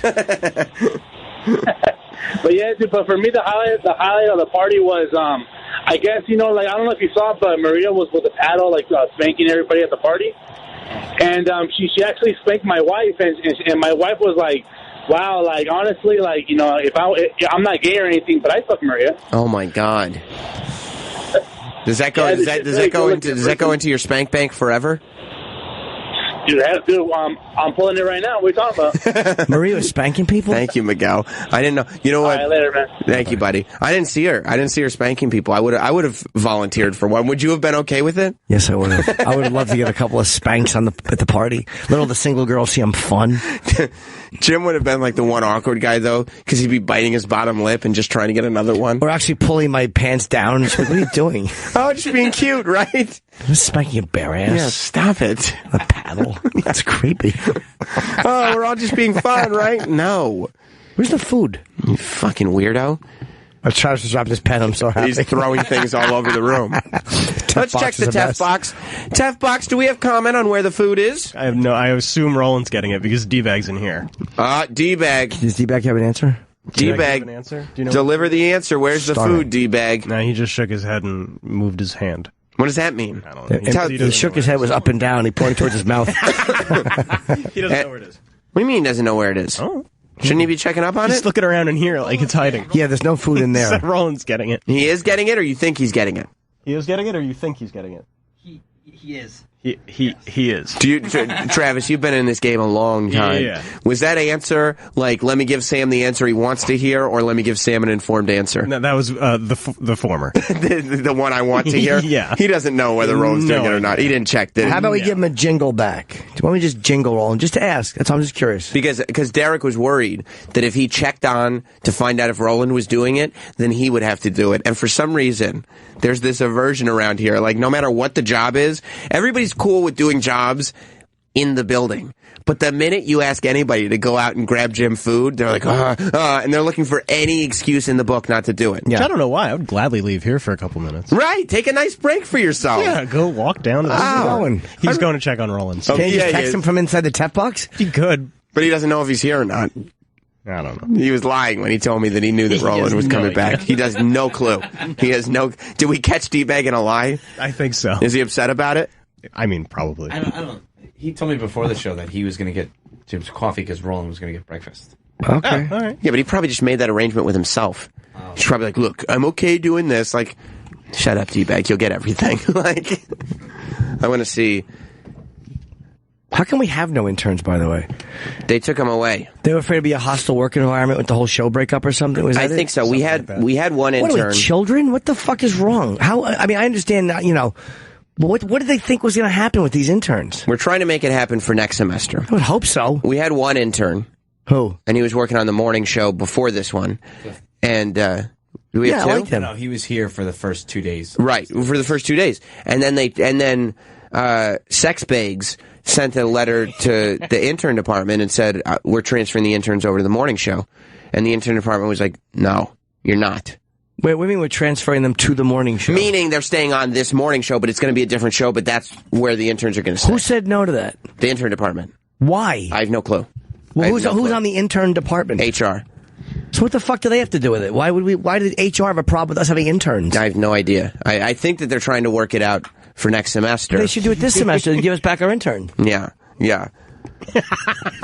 I don't know. Adrian is assuming it's because they think Travis kicks interns in the penis. But so, hold on, Derek, that's not a regular hobby. D-Bag's in here. He's fixing the ottoman. Do we have any updates? Are you getting headphones? Yeah, Roland's out getting your food now. Okay. Do you have a time when he's coming back? Usually he comes in by 8. He's there. He's walking up the hall. Okay, that's all. Thank you, buddy. He's walking up the hall. I'm starving. I get very hungry around this time. You do, right? Yeah, man. I don't eat. I went to bed early last night. I haven't eaten in fucking long time. I get how people starve to death. Right. This is like becoming a Sally Struthers infomercial. Ken in Connecticut. Hey guys, how you doing? Hey, what's your name? Tim. Oh, Tim. Yeah, they said Ken. They said Ken. Thank you, Roland. And where's the icy coffee? No icy coffee right now? Oh, no, I think he had it. Oh. Because I thought D-Bag was getting the coffee and Roland was getting the breakfast. Isn't that the same thing every day? I have the eggs and then the ice. Travis, didn't you say that the arrangement was that Roland was getting the food and D-Bag was getting the coffee? Well, Adrian said that, but I would agree with it. Yeah. That was the arrangement, Adrian? No, I think that Derek was referring to the coffee before the show. Oh, so D-Bag was on first coffee duty, not second coffee You duty. always have first, you do second. You do second too? Is that the way it works? Coffee duty is coffee duty. But for Prince. But you'll go down for the Prince? That's very good of you. Thank you, Roland. Roland has volunteered to get the coffee I don't even for the want Prince. guys. Not for no, for D-Bag. Yeah. The Prince needs to stay on his throne. Prince D-Bag, the Prince of all D-Bags, needs to stay on his throne. Yeah. And Roland will go down and get the coffee. That's. I want to know why we don't have an intern. I don't want guys working here to have to do this, but right. But you got to have some. You got to have some caffeine. You got to have some coffee. Yeah. What's so crazy? You can't go down yourself, because if you went down yourself, I'd be like, I'd far prefer a co-host than any of you guys here with me. Like I like you guys, but I really like my co-host. So we're gonna prioritize the co-host, then the staff, then the interns. Yeah. Right? That's fair, right? Mm-hmm. Okay, good. From what I understand, it was because Eric was the intern boss. And since he was no longer working in the mornings... Oh, they couldn't trust... Eric was such a fantastic intern boss. There was nobody in the mornings who was qualified to... Does he have an intern in the afternoon? No, because... So why Eric was the boss there? Why couldn't they give him the afternoon intern? Because he would have had to quit his real job to move down. Oh, I see. Okay. He couldn't do it. Yeah. So what's he doing now, our old intern? Bennington. I think he works for Bennington, and I think maybe another... So why can't he just do us and Ronnie? Guys, we don't have anybody who can be in charge of interns. There's nobody qualified to tell the intern what to do. Nobody can be an intern boss. Let's send D-Bag to Ronnie management has three training. interns? We don't have any? Because he's got people who can lead interns. We don't have any people who can lead interns. That's the thing. We don't have anybody that can be put into any positions of authority. Where'd you get that? We had it in the fridge in the hall. Oh, it's in the fridge in the hall. Why are you talking like well, you're duh? In the fridge, we're talking to the microphone. But why did you say it's in the fridge in the hall? Like, so get Roland so he doesn't have to waste a trip. Hey, you fucking turd burglars. He's How the fuck do you not know there's coffee in the fridge right now? No, he's not going back down. Okay. So what usually happens is... Tell me, D-Bag. What usually happens is Roland will go... What usually happens? Roland will go get... On a typical morning. Yeah, walk us through it. Roland will go For get... coffee. The coffee in the morning. Which morning? He will get every morning. I see. He will get the hot coffee. Including this morning? Yeah, well, not today. Today there was why'd you say yeah? There's an audible. Oh. Change of plans. Oh. So that's where all the confusion came from. That's right. So what happened? He was normally going to get the coffee and then go back out, but today they just got the coffee and let it go bad in their fridge. Yeah. Well, it's iced coffee. I know. It's iced coffee. It's not like it's getting cold. cold. Is that a cold brew? It can sit. Yeah, it's cold Thank brew. you. Yeah. Appreciate it. Yeah, so... But don't you think there is something to the chemistry of the beans and the water being mixed together? There is. Who wants day-old fucking cold brew? Well, It's been sitting there. Right. What's that? It's an hour old. Hours old. Like Hold on a second. Don't interrupt me, cunt! Like, wouldn't Starbucks just pre-make a bunch of coffees if that were the case?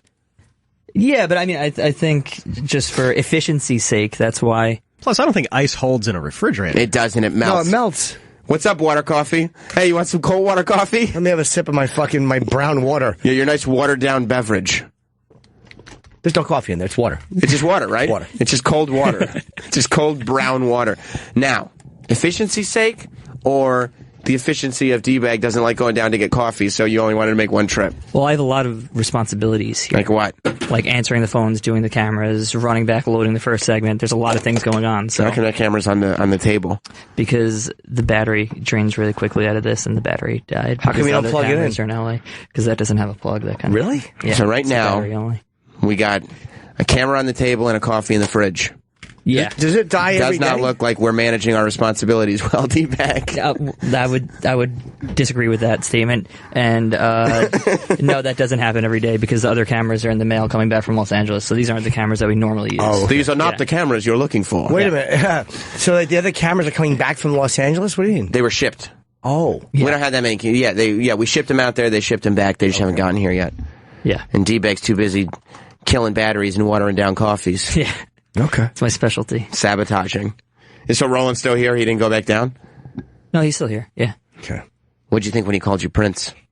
I didn't even I didn't have headphones in there, which was earlier when Travis was talking to me. I was just like, because I was looking for headphones. That's what you did? You went, Oh. You were futzing about? Yeah. Travis was like, hey, D-Bag, Sam wants to know something, and you're like, headphones. Yeah. Done.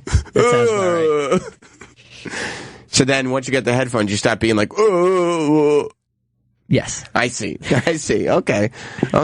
So now that you have tiny thumbs. I have little hands. Let me see. Stick out your thumb. They do. They get skinnier as they go up top. Yeah. You like my hand? No. You couldn't hitchhike with that. They'd be like, why is that guy waving his pinky at me? His thumbs are upsetting.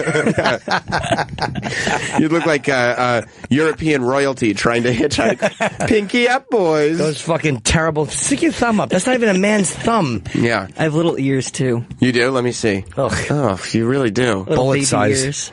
It's your thumbs that are enraging me. Do you have tiny toes, too? I don't know. You haven't checked? Hey. Yeah. Cunningham. Skinny, short fingers. You know what that can... A lot of times, I'll just say this. A lot of times you look at a guy, right? Mm-hmm. And he's got, like, big, girthy, meaty man hands. Yeah. Right. Like Stone Cold, right? Yeah. And my opinion, I don't know for a fact, but my guess, based on Stone Cold's big, meaty mitts, is that he's doing very well in the pants. You know what I mean? Probably a nice thick one down I think there. there's a correlation between those two things. You don't have to, by the way, you don't have to preface that with the legal stuff. Allegedly, Stone Cold is not going to sue you for saying he has a big dick. Well, I just wanted to put it out there that I haven't seen it in person. But people know that. Do they? Yeah. They know you'd love to. Yeah, I would. He would let Stone Cold rest his cock on his cheek. Just rest it there gently. Jim was asking me about my Stone Cold fandom, and he did ask if I would blow Stone Cold. Yeah. Well, you said you would blow The Rock on the record before, so... Yeah, I probably would. I think I blow Stone Cold, too. But... here's my question, T-Bag. Do you agree with me, like the Stone Cold correlation, would you make that correlation? I feel for like, Stone Cold? For Stone Cold, that could...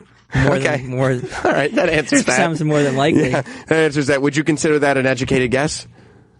Yeah. Okay. Yeah. Hypothesis? That's right. Yep. An educated guess? Educated guess, yep. Are you trying to imply something? No, I'm just saying you made an informed decision. It just seems like you're getting at something here. Your hands are small and insignificant. Yes. They are. Yes. They're like little teeny insignificant digits. Right. Ones that like, well, let's just say nobody would complain about them hurting, you know? Yeah. You know what I mean? I'm looking at my hands on the radio and I just realized it's not working. No, you could really fist a girl. You could fist a girl with both hands and then like move them the way you would move them hitting a speed bag and it wouldn't hurt her. You ever fist anyone? Wrist deep. Like, what are you doing? What are you doing? Exactly. We're on the radio. Did you ever fist anyone? No, I've never fisted. We've got pics of your hands, by the way, if you want to go to twitter.com/Jim and Sam Show, where that across all forms of social media. All right, D-Bag. Well, good. I feel like we keep learning about you. I can't believe the thinness of that thumb is bothering me. It is. Oh. A thumb usually has like a point where like it thumbs up at the end. Nothing. Right. I mean, I have freakishly big thumbs, so I'm a bad person to compare to. No, to compare to was necessary in that statement. It was not. But yeah, those are especially small hands, and I'm glad that you were able to make the informed guess as to what somebody with bigger hands would be packing. You know what I mean? Whatever you want to infer, I'm not gonna. No. Your thumb doesn't move much either. When he moves his hand, his thumb just kind of hangs like a dead limb. It does. Really should it be bothers me. like gesturing? It should be doing something. Well, there's not much that you could do with it. No. Like a lot of like when you say, well, these we're more evolved from these animals because we have opposable thumbs. Mm-hmm. D-Bag will be like, what difference does it make if we have opposable thumbs? You can't do anything with it. You don't do anything with it. It's like a dying limb. Yeah. They're very thin. They are thin. He's got 2 skin tags hanging off of his... A wafer thin thumb, monsieur. It's like when Judge Doom was flattened at the end of Roger Rabbit. That's right. He looks like Christopher Lloyd at the end of Roger Rabbit. Yeah. They're like 2 skin flaps that are hanging off his palms. You ever slip off a door when you're trying to open it? Like slip off the knob and just fall forward? I've never had that problem before. Oh, okay. What are those? What do they call thalidomide? Is that what it is? I don't know. Those little babies that were born with like weird little flipper hands. That's what a thumb looks like a little deformity. A little flipper. Yeah. It doesn't look like a real thumb. Yeah. Bothers me. Were they worried about you when you were a little boy? I was premature. I was like 5 pounds. Did they premature? How long were you in the womb? He was 8 months premature. Ew, you little preemie. Nah. When they put you in the... I've heard that one before. When they put you in the incubator, did you just rest with your hands sticking out of it? so that everything else developed properly? Maybe that's what it was. Do you the think fingers so? were hanging out and it wasn't getting the rays it was supposed to be getting inside the little oven. How far premature were you? I was 1 month early. But I was really like a really, really sick baby. You look sickly. Yeah, I would not be surprised to find out you were a sickly child. A sickly preemie. Early in your life that you required medical care. Oh yeah. What was wrong with you? Do you have a hole in your heart? It was something to do with being so premature, and I used to like just vomit constantly. And I was like in the hospital when I was really young. You would vomit a lot? Yeah, and I had like my eyesight's really fucked up because of it too. I don't know, something to do with like fevers and my eyes like almost blind. By the way, I remember us trying to figure out. You're not an only child, right? No, you're not the youngest either, right? I am the youngest. You are the youngest, but you're a sick baby. Yeah. Certain attention was always paid to you. Yeah, I have never had a great immune system. No, sick babies who get taken care of don't like coffee runs so much because, it's like, you know what I mean? He got like spoiled being the youngest and a sick baby and being coddled? He got a little coddle because he was a sick baby. Okay, maybe you're right. Good You think point. so? Yeah. Do you think that maybe there was, and not to say that, you're a sick baby. What are you going to do? Not coddle you? Yeah. But do you think that maybe there was some coddling and that you are a little bit used to being cared for? Handled with kid gloves, as they say? Right. You like to be cared for. Is that fair? Medically speaking, yeah. He was always throwing up. He was? Yeah, I told him, keep it down. Swallow it. And he would always throw it up outside the crib. You're insulting me. And what am I supposed to do with those thumbs? Yeah, those little teeny hands. The thumb sticking straight out. I said, wrap it around there, grip it. Dumb thumb sticking straight out. Couldn't make anybody happy. Oh, this is good. Lenny in Buffalo has some insight on what we're talking about. Lenny, welcome to Jim Norton and Sam Roberts. Lenny, you there? I'm here. Yes, I'm here. Good morning. Good morning. So, pretty much, I am 100% sure that you are accurate. The space between the middle knuckle on your thumb and the wrist is a direct indicator of the size of someone's genitals. So for a man, if he's got that thick spot there, he's going to have a thick dick. So woman, there is. And it's the same for women too. If they got that thick, they're going to have a big juicy pussy. If what? Hold on, what now? Hold the phone, stop the presses. If what, miss? So the space between the middle knuckle and your thumb, like where it meets that pad of your hand, yeah. If that spot there is thick, the man is going to have a thick dick. If it's thick on a woman, she's going to have like big lips, meaty pussy. Wait, if the thumb on the front or the back of the hand? On the middle finger? If you're holding your hand up like a prayer, okay, and you look at that space in the thumb, if it's thin, they're going to have a thin dick or like a skinny pussy. Yes, right if here. It's thick, that spot in between your thumb and your wrist. So my I don't know what you're talking about. I have no idea. Right here, then this So the thumb and if you this do like thing. an okay sign, you know the saying, like if you checking the temperature of your steak. So if you make an okay, it's like more well done, and it's that spot in between your thumb and your hand. If it's meaty and thick there, that's what the genital is. Yeah, that's not necessarily accurate. So you're telling me that my freakishly elongated, enormous thumbs means that I'm doing okay? No, it means that your dick is bent because your thumb is bent. When you have a nail on your dick. If it's gorishly big, then that means you got a weird dick. Okay, it's not. Thank you, Lenny. So there you go. So that's doubly evident. You think that's true, D-Bag? I have no idea what the fuck she was talking about. I was just staring at my skinny hands thumb, like a skinny blithering dick. idiot. Skinny thumb, skinny dick. You think that's true? I mean, it's... I'm just as an average thing, generally speaking. There are anomalies and exceptions to this, is what you're saying. No, I'm just asking you, generally speaking. Overall, I'd buy that, yeah. Me too. Yeah. Adrian, you think so? Yeah. Are you? I think you're implying that I'm not. I'm talking about thumbs and dicks here. I'm talking about thumbs and dicks, and You're I'm not a poorly endowed man. Yeah, and I don't think we're not just talking about girth. You're a man of slight endowment. Girth and length. I don't think there's anything to show in terms of length either. I mean, you know what I mean. It gets the job done. It does, right? And that's what counts. By that you mean it comes all over the back of your knuckles. Fair enough. All right, D-Bag. Thank you. This was good. Let's break and tinkle. I have to tinkle. Yeah, we're going to take a break. We'll talk about all these emails and Comey's controversy. Oh. And if you want to see me, come see me in Fort Lauderdale next week. Not this week, I'm here for UFC, but the week after I'll be in Florida. So that's a week from this weekend? Yep, Saratoga Springs, Hartford, and Doylestown before I shoot. A few more dates. And by the way, thanks to LA, that was so great. The Melrose crowd. Oh, God. What a nice response the Jim and Sam show got. Yeah, we went, I went to the show. Jim performed, he did his hour. And by the way, I can't wait for you all to see the special. Thank you. Because the hour is killer. It feels good, yeah. It's a really good hour. But yeah, I mean, Jim mentioned the show, and I was blown away at the response. Like, I figured, like, at least a polite acknowledgement is acceptable. That. Right.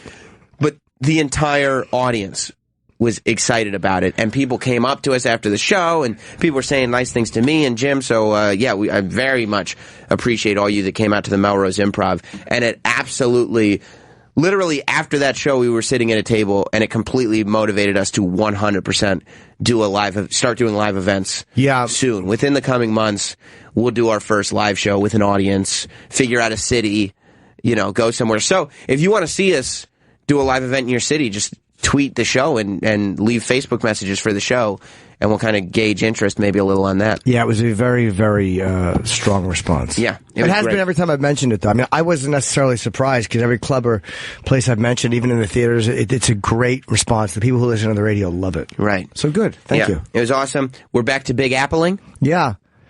But today it was fucking Jesus Christ. What? Just, a road closed, fucking police sirens. I'm like, oh my God, it's a mess. But it wasn't. Just another day, Monday here in New York. Oh, God damn it. We'll be back. More. Jim Norton and Sam Roberts. Right now. What is this?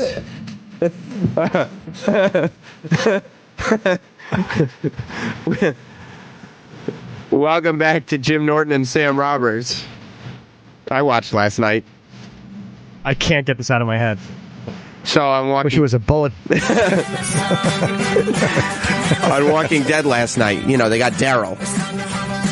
Negan's camp. They kidnapped him. Oh, I didn't see all. Okay, yeah. He's kidnapped. He's not dead. Plus, it's like, at some point you gotta watch these episodes. But I am watching. He's imprisoned. And they just are pumping this through the speakers for days at a time and making him go crazy listening to this song. Do you have any idea where they found this song? I think it was written specifically for the show. Really? Yeah. The girl who sings, she's been in a bunch of bands. She's been in like Bat Dog and the Decemberists and some other indie bands. And nope, not Sabbath. Never in Sabbath, I don't think. And then it was a producer and her, and they wrote and recorded it. It's their first song. It's really perfect. It's awesome. Like, it is the perfect song. Because you can imagine, it played at high volumes over and over again for hours and days. Just torture somebody with. I would kill myself. I would love this. You'd just be snapping the whole time. Trust me, by the 50th time you heard it last night, you couldn't get it out of your head. Right. It was really like, they really did a good job of playing the song over and over again and making you realize that it really would be torturous. Yeah. Like, it'd be really bad. It's only a minute 45. But I will say, because I watched the last 2 weeks of episodes last night. Oh. That's right. And in 2 hours, about... Pekka. That's right. About 25 minutes worth of stuff happened.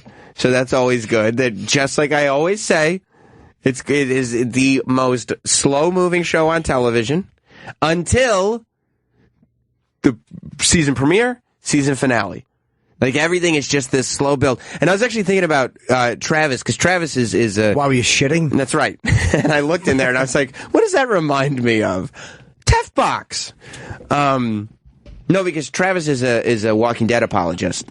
No, I just don't have as much of a problem as everybody else. You Walking Dead lover. That's what you are. You're a Walking Dead lover. Last night was good. He does. Like, anytime I come in and complain about how slow-moving the show is, he talks to me like it's because I'm too stupid. And he goes, it's called storytelling. Yeah, all you want to do is just kill some zombies. That's right. You're saying that basically Sam doesn't understand the subtleties of an adult story. No, last night showed the breakdown of Daryl.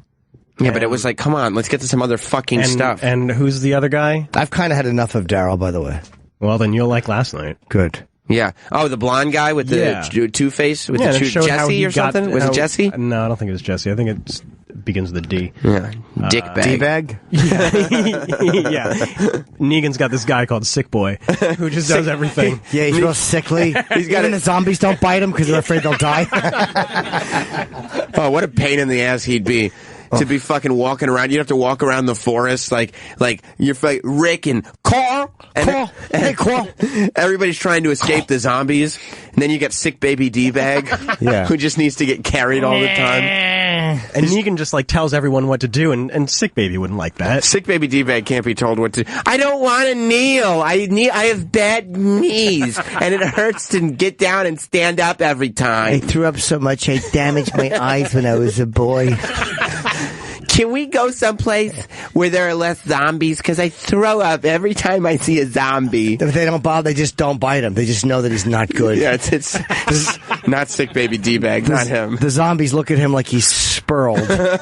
Nobody wants to bite him. Walk right past. Yeah. Brush him by.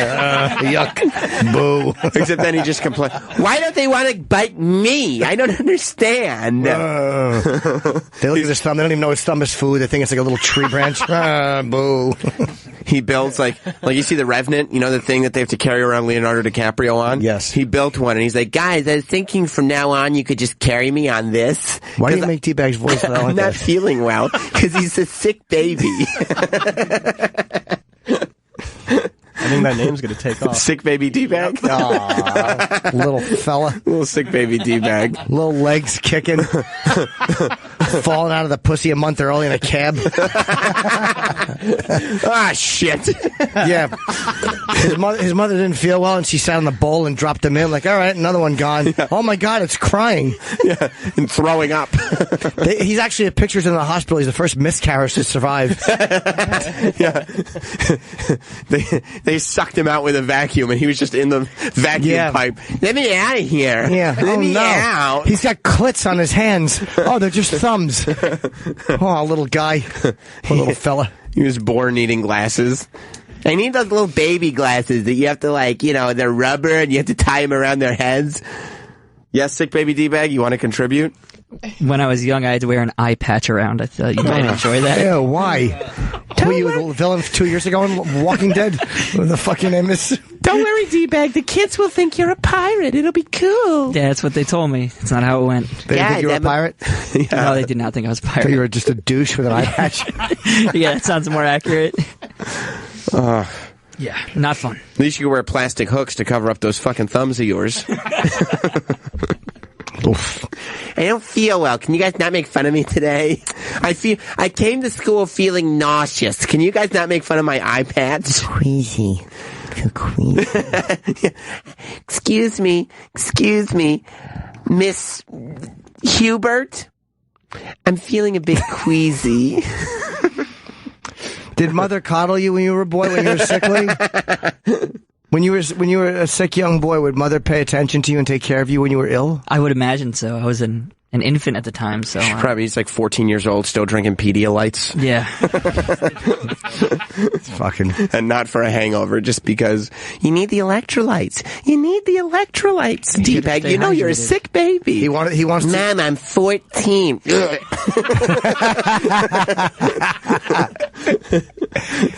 He has a little scar that his mother told him was from his surgery. She doesn't have the heart to tell him it was a hanger. Probably a Munchausen syndrome baby. You think she still reminds him to take enough electrolytes? Oh, always. She gives him fucking 6 cent soup all the time. She just keeps him sick. Stupid. He's got fingers like those little puppets in the puppet show. I sit under the table and throw up when I feel weak. I get very sick. Sickly fella. Oh, sick baby. Now he's not going to listen. He's going to get back to the phones. Right back to business. That will discourage the guys. Exactly. He's going back to the phone. Yeah, they're being assholes today. Man, what? He goes to Travis and Adrian. He goes, was it just me or were the guys being assholes today? What was up with the guys this morning? They were in bad moods, huh? Travis and Adrian are like, nope. That voice does not sound like me. It doesn't sound like me at all. It's making me queasy. It's tinny and commands no respect. You have a tinny, non-supervisor voice. So if he told you to knock something off, if D-Bag came to you and said, Jim, you better knock that off. Let me hear you say that. You better knock it off. Oh, no. You better knock it off. It sounds like two things have to happen for your voice to work. Like two things have to meet, and that's just one of the things coming out. Like the bass part doesn't come with it. No, I would not listen to that voice. Listen, Jim, you better stop talking about me. Throw it up. Sounds like Cartman. You look like Cartman. Yeah, you do. You are shaped like one of them. No, seriously, D-Bag. Come back and tell either me or Jim or both of us something with authority. Say, stop making fun of me. You guys are say, move on with the show. Yeah, move on with the show and stop being like make assholes. my voice all deep. No, I want you to normal. Have a position of authority. Like, when your girlfriend, you have a girlfriend, right? Yes. Oh, I know. When your girlfriend, when she starts like, when she gets a little bratty or whatever, I'm sure you guys have your disagreements. Have you had disagreements before? Slight disagreements. Sure. Normally about what? Your lack of melanin? She complains about me throwing up, and I tell her it's a medical thing. I can't go down there and lick it. I get very ill. It makes me queasy. The smell makes my stomach topsy-turvy. Topsy-turvy. So, like, what do you guys disagree about? Derek, it smells like puke in here again. Yeah, let's go with that. We fight about my constant vomiting. He has a little coffee can by the side of the bed to vomit in, so you have to walk to the bathroom. Derek, you know you always puke more than a coffee can full, and you never replace the coffee can. It's liquid vomit. Poor kid. What do you guys argue about? To be honest, we really don't argue often. I don't see her enough to argue with her, to be honest. Well, when you do have disagreements, you said you've had disagreements. When you do disagree, I just told you when I'm at Maria's party, Jess is like, "What the fuck are you doing? Ignoring me to talk to pretty girls like they want anything to do with you?" And I go, "Yeah, you're right. That's what we disagree about sometimes." Right. What's something she'll disagree with you about? Okay, I can give you an example. Okay. On Saturday, we were out with a few other couples at a wine bar. And did you? Did I whine? Yeah. I finally feel safe. Yes. This place is great. And I got into like a little bit of like a political-ish heated conversation, and then she looked at me just like, why are you fucking doing this right now? Like, just have fun with our friends. Let's not talk about this kind of stuff. She doesn't like when you start voicing some of your more heated opinions? Yeah, it's just, I don't know, just like we're trying to have fun. Like, let's not go down that road. Well, who started it? You or the other person? The other person. They were just kind of like saying a bunch of stuff, and I was just like, oh, slow the fuck down. Like, we're being a little ridiculous here. What were they saying? I don't even. Yes, you do. I can't even fucking remember. Yes, you can. They were just like sitting there at the table being like, is it just me or do only queer baits throw up all the time? Yeah, exactly. That's what it was. True. Yeah. I'm not a queer bait and I throw up constantly. What they said was not representative of the prematurely born community. Queer bait preemies are the only ones that throw up all the time. Yeah. You little four-eyed queer bait preemie. Thin-fingered four-eyed queer bait preemie. And then when he tried to argue for himself, his girlfriend was just like, just stop. Yes, just stop. Just stop arguing with the men. Thin-fingered, four-eyed queerbait preemie.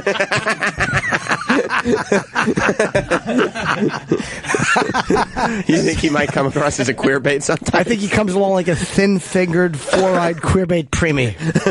Someone suggests that we get the sick baby an eye patch and a diaper to wear. Yeah.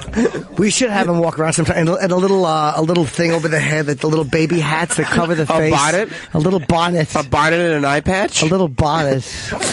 Aw, sweetie. So what do you I think do? I'd look nice with a bonnet on. What do you do then when your girlfriend's like, D-bag, shut the fuck up? She calls him D-bag. She probably speaks to him in that firm. Shut up. Shut the fuck You're up. embarrassing D-bag. me. You're being really embarrassing right now, and you're wrong about all the stuff you're... Shut He's up. beating you in the argument. Yeah. Like, do you ever get in the car and be like, look, you're not going to yell at her in front of people. Yeah. But maybe afterwards, because you don't like to be reprimanded, right? Like, you don't... That's not something a man... Do you ever get in the car and say, don't fucking treat me like that? Don't do that in front of people. Don't call me a thin-fingered, four-eyed queer bait preemie. Yeah. That's exactly how it goes, Jim. So when you want to sound like you really mean something when you're talking to your girlfriend, what does it sound like? I'll make my voice real deep like this. No, you don't. You adopt a black scent? No, exactly. I don't get a black You're not scent. Lou Rawls. Oh, let me tell you. Yeah, he tries to Barry White it up. So, now tell me, what was the other guy saying that you were arguing with? It was a girl, not a guy. But you got into a political argument with a girl? Oh, no. What's wrong with you? She was for abortion, and you're like, I was supposed to be one. I'm against it. What about my choice? Yeah, he survived an abortion. Exactly. I wouldn't be here if that was right. Yeah. They're like, no, Derek, you were aborted. You just happened to survive. Yeah. My doctor, Kermit Gosnell. So what do you sound like? I don't know. Like for instance, okay, how about this one? I got nothing here. You want me to just say an authoritative sentence? No, I got you. You want me to do? No, you're right. I'll bring something up for you. Remember when you're right. No, you're right. This is my fault, so I'll make it easier. Remember when we were in Buffalo Wild Wings 2 weeks ago? Yeah. Remember? And great. and some of the guys were giving you. It was you and me, and Troy and Adrian. Travis couldn't make it. Remember that? Yeah, Mr. Kwan was right. And you remember that you were getting a bit of a razzing. Yeah, he was razzing me, you know. And then you remember pulling my chain a little bit. The waitress came over and asked for everybody's orders, and Troy called you a pussy in front of the waitress. Yeah, I didn't like that. And remember, you got pissed because you thought that the waitress was going to go back. Yeah, I looked at him and I was like, "Can you not call me a fucking pussy in front of a stranger in a restaurant, please?" Oh, his eyebrows are all up. There you go. So Yeah. now, why did he call you a pussy? He's kind of a pussy, you know. No, Well, what in that moment sparked it? Oh, it's a really not interesting. Well, that's not behind the scenes All story. right, cool. kind of Flow thing. perfectly with this segment. So Yeah. all right. Give us the Should I get into funny it? story. Well, I mean, it's not funny at all. Basically, Add some funny to it, then. Yeah, come on, jazz it up. Give it a little body to it. You know what I mean? Like a little confidence. when we went to get food, I was ordering food to go for some of the other staff members. Cool. Oh, that's right. And one of those staff members had given me a bit of an attitude. Who gave you the an day attitude? before. Fun of me. Paul. Okay, Just a little bit. Okay. It wasn't anything even really worth Okay. talking about. But Okay, cool. It's being a pussy again. Yeah. then Troy was like, "Fuck, man!" Like he's like, "Don't bring back food for him. Just like, fuck it. Just if you had any balls, like you wouldn't bring food back, kind of thing." And I'm not a very confrontational person, and I want to be professional and just. Good for you. You have balls, but they haven't dropped. I understand. Yeah, they're up there. They're up there somewhere. Little stomach testes. And Yeah, somewhere around his kidneys. yeah, so I brought the food back, and that was the whole thing. But yeah, Troy looked at me and said, "Don't be a pussy," and that's fair. That's just. He might think I'm a pussy for that, but I just have a different way of approaching things. So. What's up, Troy Kwan? Putting some words in my mouth. Was he? A little bit. And you don't stand for that shit, do you? No, so if this is all out in the open, we Your might as well balls, talk about your it. balls Yeah. hang low, right? Oh yeah. I don't think I misquoted you, did No, I? you did. Okay, You okay. did because You know, I'm not being, let's- Troy, like, just take a deep breath, because you know confrontation makes D-Bag throw up. We don't want that to happen. No. He gets, sick baby gets queasy. Talk gently to him. Yeah, sick baby gets queasy, so basically what it was is D-Bag, and now this is out. You're the one that said it on the air. Okay. So he has a problem with Paul. right. He doesn't like Paul. From Opie's show. Right. Right. Paul gives him attitude. Paul gives him a hard time. Right. About what? I don't really know. I mean, I don't have like a reason to dislike him. I just feel as though since this whole show switch thing has happened, that he's been unfriendly to me. Okay. And I just, I'm nothing but nice to him, and I try to be cordial and friendly. Keeps walking by looking at you, lucky devil. No, like you walk in the room and like you say something to him, and he won't even like look up or make eye contact or acknowledge you or just. And you don't like that. Things. I just try to be respectful to everyone I work with. Plus, I mean, you're not used to not being acknowledged. When you were a baby, you were very well taken care of. Very well taken. By the way, all over the place. He's not D-Bag's not friendly to everybody. I'd have to get my coffee secondhand in the fridge. That's right. Callously put in there. Plus, he looks at you like it's in the fucking fridge, dick. Exactly. Like, what do you? Why don't you have a tantrum about it? He doesn't like being ignored or dismissed. It's a good does point. not. He does not. Him and Paul don't like each other. No, so they don't like each other. So D-Bag will say, oh, something will happen in the office, and he'll come back and be like, fucking Paul, this, that, and the other thing. And so... Because D-Bag's sensitive to being disrespected. Right. To not being... where Paul's not actually done anything major, right? Like, Paul's never done anything... He hasn't really said anything. No, he just ignores you. No, and treats he's got you on the pay no mind list. Right. I mean, directly. Just subtle things. Treats you really not like even about a piece of shit. What's a subtle thing? Like about a piece of shit. What's a subtle thing? A subtle thing like, I guess on one day, we have headphones that we have to bring back and forth, and I, didn't put the headphones back into the crate because I got distracted by something. And Why didn't you? I didn't because, I don't know. But they were placed above a bin. Right. Not put into the bin. Cool. But they were in the office in what I would like to think is a safe place. And then I walked in. Safe space. He likes a safe space. Yeah, safe space. Like the I need incubator. those. Right, exactly. That his hands would stick out of. Yeah. And then the next day or something, I walked in. And it was just, it wasn't malicious, but it was just a little passive aggressive, hey, next time can you put them in the bin kind of thing. Whoa! But not hey dude, if you don't mind, could you please just make sure you get put in there because I don't want them to disappear. It was just a little kind of looked at you like you were a shit for brains. It was kind of hey, you can put those in the bin kind of thing. It's kind of like and didn't even turn around and make eye contact with me, just staring forward at the computer, and I was just you like to be asked nicely. It's kind of like when your room was messy, and Mother would say, if you're feeling okay, could you please clean up your room? Right. If you'd like to, you can get up for school. If not, I'll do it. right. I get that. He's not taking care of sick baby D-Bag. That makes sense to me. But it's not a big thing. And in my eyes, it's just I don't want to have eye. The other one was covevered with a patch. In my singular eye, I just didn't think it was worth a confrontation. No. Have you complained about him multiple times in the office to staff members here? You get heated up a little bit, D-Bag. Maybe I've complained once or twice. Once or twice. Troy. I mean, I think it's been a couple more times. More than once or twice? He gets quite emotional, D-Bag does. Yeah. So a lot of stress. So and I've seen the attitude that Paul gives him. I've seen it. Yes, of course. And it was Roland was like, "Hey, get me some food." And, of course we'll get Roland. Yeah, we invited Roland. He couldn't go. Exactly. Yeah. And the last minute, Paul's like, "Yeah, get me something too." Right. And at that point, I was like, "Okay, you have a problem with this guy. He does this passive aggressive bullshit with you. Now you're going to go be his dog and go bring him back, fetch him something." Troy is the other end of the spectrum. He literally put his testicles on a paper plate and put it on his desk. So that's the other end, right? Yeah. You would do that shit, right? Yeah. Yeah. I'd be like, go fuck yourself. Get your food. Right. You know what I mean? So, right. And I was just trying to dude, you got to toughen up a little bit. You know what I mean? You can't sit there and bend over and open up your rear end for Paul when But you didn't say it quite so nicely. You said asshole, and then you were like... It was you, me, Adrian, and D-Bag sitting at a table. The boys? Yeah. Yeah. Oh. And I was just like, dude, don't be a pussy. And I said it in front of the waitress. Who gives a shit? Oh, you weren't talking about the order. You were talking about what had happened in the office. Yes. Yeah. Okay. And him having to fetch Paul's food. I see. And you didn't like that, dear?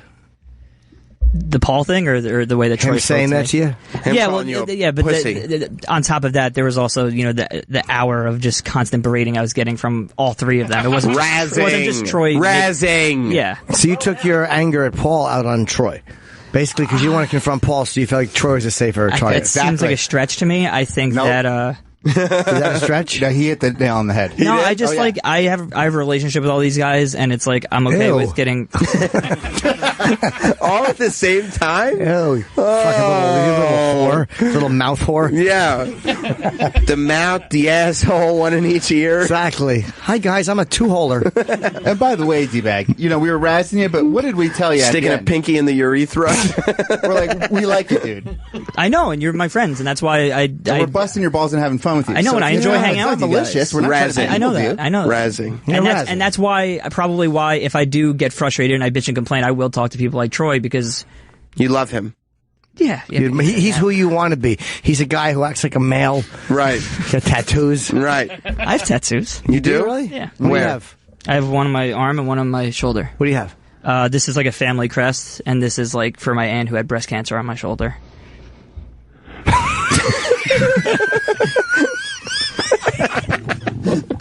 I'm laughing because Jim's laughing. I don't know what the tattoo is, so I'm only laughing at your explanation. What is the tattoo? Just her name? It's like angel wings, and it's got like it says overcome.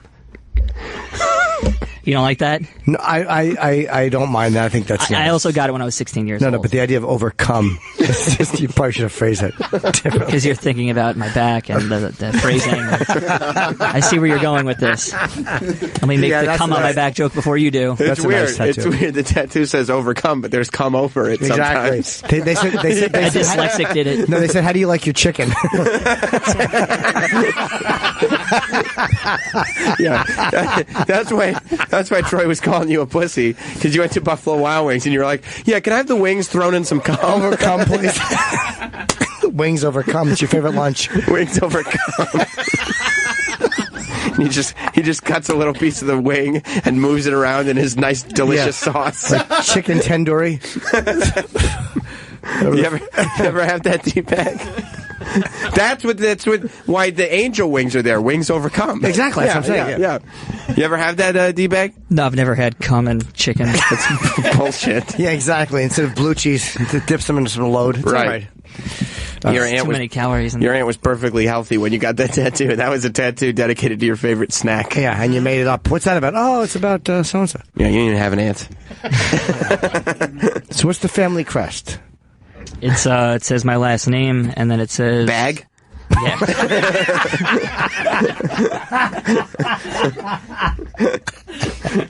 It says my last name, and my stepfather's last name, and my mother's maiden name, because my parents are divorced and remarried. And then it just has, like, flags and, like, foliage. What are the flags? Are they white for surrender? Yes. That's his family flag. It's a bunch of white squares. Oh, D-bag. All right, buddy. You feel like we've learned some things? Sure. Yeah, I think so. But you didn't like Troy saying that to you in front of somebody. Listen, I love Troy, and I appreciate the sentiment. That's great. Did you hear what he just said? Well, you let me get my thought out, please. Yeah. Well, let you get your thought out to the guy that you love. Yeah, what do you say when Troy's around? Oh, I'm going to come. Then you get some wings out. What do women say when you're undressing? Oh, shit, this bitch got a dick.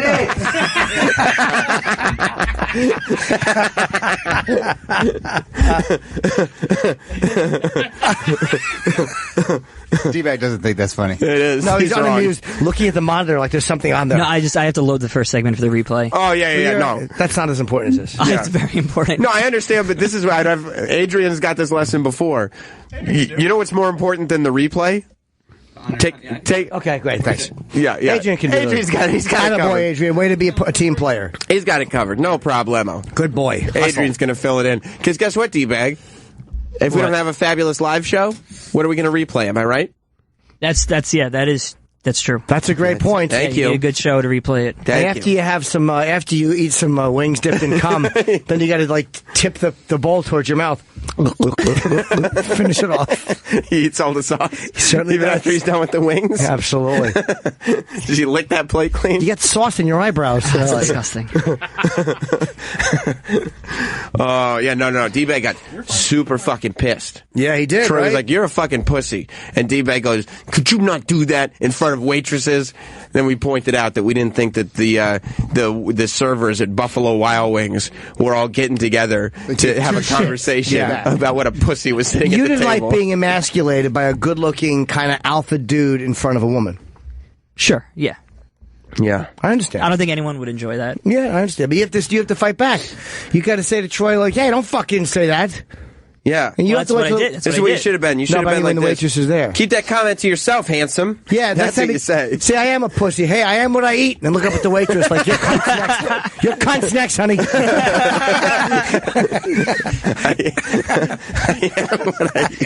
Should I have said that to her? Absolutely. Calls you a pussy. Yeah, that's what you say.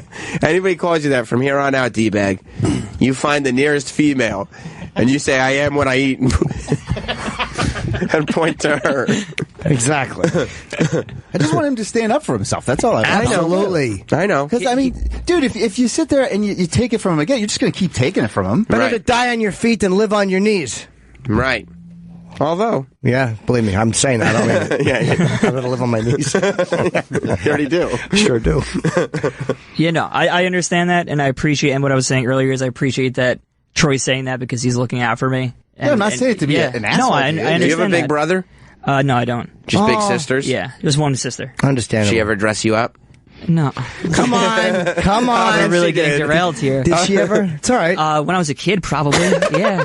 All right, so what would she put you in? What did she put you in the one time you remember? I don't remember, but I know that there's a Hey, photo. Dara. I could ask my mom to dig up a photo. of me when Dara, I'm a come kid. in. I'm going to dress up Dara. She called him Dara. Yes, she did. Because she wanted a little sister. She painted that little teeny nail. She's probably like, "Where's the rest of it?" Did she ever do that? Did she ever? Because she had enough nail polish to go around. You just had a baby fingernail for the first 10 years of your life. Did you ever paint your nails, do you think? I don't know about that, although I do remember there being like a photo in a photo album from when I'm like 19? I don't like no I don't know, like 7 or 8 Going or something. to prom? And yeah, I was done up in a ladylike fashion. Were you? Yeah. Like, what do you mean when you say ladylike? Like, I think like makeup and stuff like that. What? You were. When you were how old? I think like 7 or 8. I was like, like in elementary school or something, yeah. and they thought it was funny. Let's recreate this. Yeah. It's already happened. Jim already made me put lipstick on. And Yeah, not the dress, though. What color having lipstick? PTSD. What from all color this lipstick shit. was it? Well, Jim made me put on cocksucker red lipstick. I didn't make you. I just held it up, and you couldn't get it on fast enough. When I was young, I'm not sure. I'm not sure what the shade was. But it's weird because like at 7 or 8, like that's old enough that you are cognizant of your memories. Yeah. Like Jim, you remember the stuff that happened to you when you were 7 or 8? Sure. I remember the stuff that happened to me when I was 7 or 8. I really don't think I do. Well, I probably wouldn't Maybe either I'm just if repressing some things. If I had the same memories Yeah? as you. Yeah. Oh, boy. Maybe you gotta. Jim's staring at me so creepily right now. You gotta Dressed up like a little lady. His sister would dress him up like a little lady, and then the neighbor would give him a good touching. No, I think so. You think so? No, I think he told himself it was his sister, but it was really the neighbor. Oh, yeah. No. Taking photos. Oh yeah. Oh yeah. We're gonna be able to get you a lot Troy of likes work. that. We're gonna be able to get you a lot of work, little D-bag. It's gonna pay for all your medicine. Yeah. It's gonna pay for. It's for a catalog. It's for a dress catalog, and they want you to be the model. That's right. The pretty little androgynous boy. Sweet boy. Oh, good for you, D-bag. Get that modeling career started early. Androgyny's very in now, by the way. Sure is. You see those models, sometimes you don't know. I mean, it doesn't have to be models. A lot of the women that Jim dates, you don't know for sure. You don't know. And that's part of the fun, isn't it? It's all the fun. Life's just a roll of the dice, right? Oh, he's leaving. Oh. All right. Thank you very much, D-bag. You're a great guy. You're welcome, sir. You're a great guy. Speaking of androgyny, rest in peace, Janet Reno. Did she die? Janet Reno's dead. I did not know. Yep. The first female U.S. Attorney General Yeah. has died. How old was she? 78.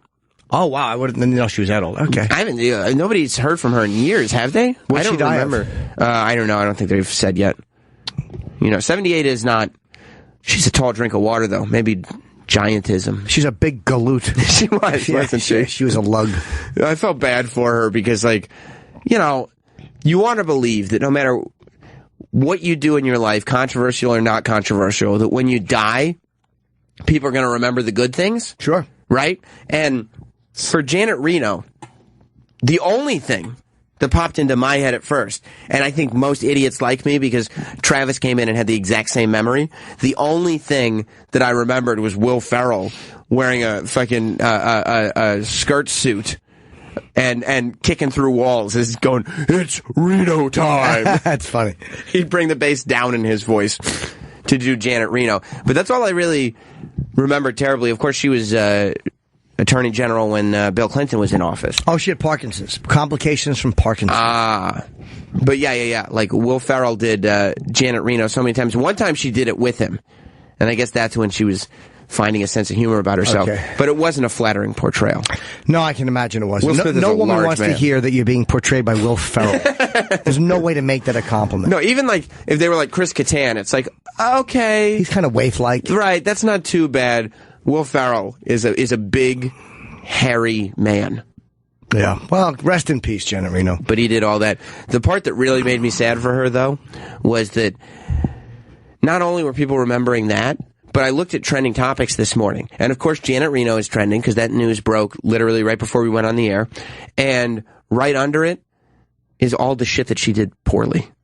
Like Janet Reno is trending, and then Ilian Gonzalez is trending again. That's right. Because that was one of her big fuck-ups. It was a mistake, yeah. There was a whole list of them. Waco happened under Janet Reno.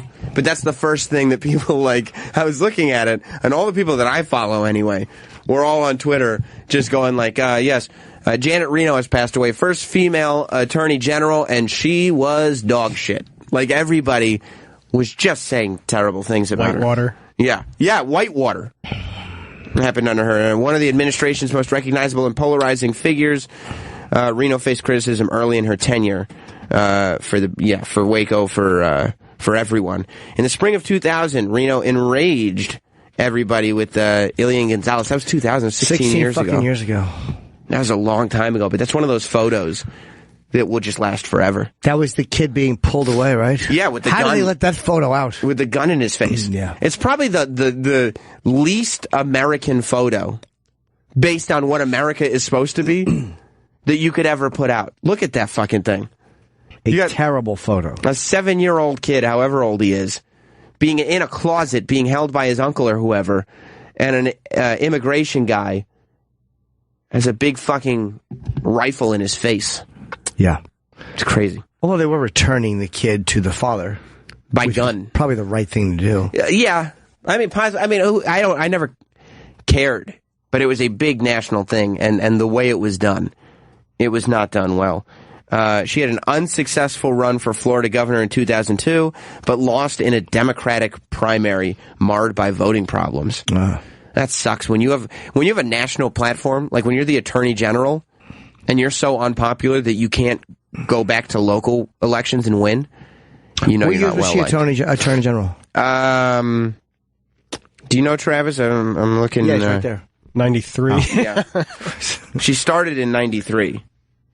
She was a great reference for years of any masculine-looking woman or a big, goofy man. Janet Reno was a great reference. Oh, yeah. She was a wonderful comic foil. Everyone knows her face, and immediately the picture, people know exactly who you're talking about and what you're talking about when you reference her. Yeah. Everybody remembers her. Yeah, they all remember her. But it's not because... 93, 98, okay. Yeah, 93 to 98, she came in, yeah. But nobody remembers her for being...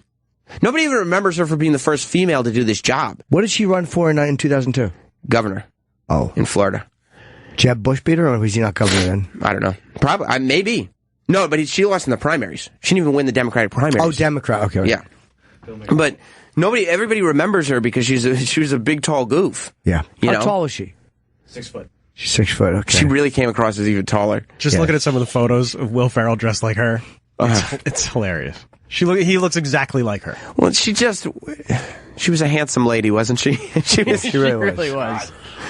Like, just a really, really smart haircut. Just a really proper, smart haircut. Let's find Will Ferrell dressed as her. Yeah. It was always... Oh, there he is in the background. Yeah. He never had a good time. Janet Reno always had. I don't know how you don't crack up fucking smiling after that. But I do remember thinking, like, Janet Reno looks far more feminine than next to Will Ferrell. You're so used to seeing Will Ferrell. Yeah. Although those fucking outfits that he wore were hideous. And they were her outfits. They were exactly the right outfits. What happens? What happens? She's almost, yeah. What happens to these women? How does that... Because she was married, I'm sure. Sure. I think with Janet Reno, though, it wasn't a case of she got older and she turned into Janet Reno. She was always Janet Reno. There was some man at home going, God damn, this dick is hard. I can't wait for Janet to get home so I can sink it into her. He loved her. Although, I mean, you're a guy. Like, if you Yes, I am. If you found out Janet Reno had big feet... Oh, she did have big feet. There's no way she didn't. She's wearing a fucking crown in her prom picture. Let me see the prom. She looks like King Kong when they have him chained up. Wait. Do you mean the woman in King Kong that he grabbed? The very pretty lady? I mean, she looks like Kong when he's chained up being photographed in her prom picture. Oh, that's great. Poor Janet Reno. She's probably made fun of a lot growing up. Yeah. Just a large woman. Let's see that picture at the top right there. She was a very sturdy looking woman. She was a sturdy woman. She was sturdy. Oh, wouldn't you have hated to get yelled at by her? Oh, my God. No, I'd hate to get talked dirty to by her. Would you? Yeah. I don't know. Could you see yourself? Let me see that picture of her at the Grammys. On the red carpet. Up. Right there. Yeah. Oh, that's her Grammy outfit. She's got a long... black skirt that reaches to the floor, and then she's got a very smart white blazer over a white shirt. Is that a blazer? Oh, wow. I don't know. She looks Amish. Yeah. It looks like an Amish outfit. Yeah. I'm just here for the Grammys. Being judged by her appearance. With a pearl necklace on. Big galoot. But you wouldn't, if she was like, what if she wanted to do that? What if she wanted She has hair right there like fucking Herb Tarlick from WKRP in Cincinnati? No, I would not. You wouldn't let her discipline you and walk on your face? No. No, of course she had big feet. Big bunions, probably. Big everything. Big giant bunions. Do you think she had but she probably got pedicures and stuff like that, right? Doesn't matter. You don't think so? No. Too much work to be done there. Yeah. Oh, Who gave her pedicures? The Parks Department? I love that she's passed away, and all anybody will remember is that she was not great at her job and was a brute. Yeah. That's what people will remember her for. Oh, poor Janet Reno. That haircut is awesome. You like that haircut? Yeah. So she's wearing a 30-year-old man's wig on an older woman. She was doing Justin Bieber before Justin Bieber. Yeah. Except she trimmed the edges. She had a Justin Bieber bowl cut. Except it really looks like they used a bowl on her head. It's really bad. Just cut around it. Look at that. You think Bill Clinton fucked her just to say he did? Yes. You think he did just as like a goof? Yeah. Like, hey, Al, guess who I fucked last night? No. No fucking way, dude. I did it. She's a wild woman. Oh, Janet. God bless you. Vaya con Dios, 78 years old. The great Janet Reno. And Hillary now, they say the FBI has stuck with their decision. They said... Comey? She is, the exact same... Comey, yeah. I put him in my fucking hair. You heard what I said, Trav? Nope. So... Comey it just looks like a fucking asshole, though. He looks like such a horse's ass on this. Why? Because all the Republicans think that he's an idiot and think that he's paid for. And they all think that this is right. They all loved him for a second. He at least had the Republican support when he reopened the investigation. Right. So if you remember, he reopened the investigation because while they were looking for pedophile shit on Anthony Weiner's computer, right, they found all of Hillary Clinton's emails. He goes... Not the 33,000, though, right? What do you mean? The 33,000 that were deleted? No, well, that's what they didn't know what they had. So they go, there's like 6,500 or 65,000, whatever it was. 650,000. 650,000. I made that mistake the first time, right? You were way off, yeah. 650,000 emails, they said, were on the computer. And we're all going, it's going to take him forever to go through all this. Right. Well, and the Republicans are like, fuck yeah, we're going to get Hillary this time. Comey comes out yesterday And he goes, yeah, looks like we went through them, and we are good to go. There is nothing bad in there. Well, maybe a lot of these are probably ones that they've looked at already. That's what they said. They said they were pretty much all duplicates and blah, blah, blah. So maybe there really was nothing to find. It's possible, but if you could go through 650,000 emails that quickly, maybe you should have just not made the formal announcement that you were reopening an investigation. Plus, it took them months to go through tens of thousands the first time. Well, maybe because it took them 8 days to go through 600. Well, I'll tell you the difference. Maybe they have a program that will allow them to match up these emails with the one they've gone through and say remove all duplicates. So maybe they realized 75% of these we went through already. So now we have 25% to go through, and there was a way to do that. But very still, fast. like 25%, even if most of them are duplicates. Even they're not all going to be duplicates because there's way more emails on that computer than there were in the initial batch. Well, maybe I don't know how many were and how many weren't. There's how they determined. They must have some algorithm or something that's determined it because there's no way they actually went through all the emails. Yeah, I mean, even 25% is 162,000. Right. You couldn't have. It's still a lot. You couldn't have. You didn't go through all the emails, but Comey's decided it's over. The Republicans now all think he's paid for. They all think it's rigged, and the Democrats, they hate him from the first thing. For bringing it up in the first place, for reopening the investigation, and now they're all saying that he's a fucking idiot for even bringing it up in the first place. Why? Because if he doesn't bring it up, people want to know what's going on with this. There's these new emails. So if he doesn't bring it up, he's fucking hiding something. If he does bring it up, he's an asshole. If he finds something, the fucking Democrats think he's shit and the Republicans think he's great. If he doesn't find something, the Republicans think he's bought and paid for. But he wasn't bought and paid for when he reopened the investigation. Everybody should just go fuck themselves. Jesus Christ, they never agree on anything, these cunts. That's it. Fuck all of them. You don't think there's bipartisan support going into this? No, I don't. No, you're 100% right. And I mean, I think the whole thing is stupid.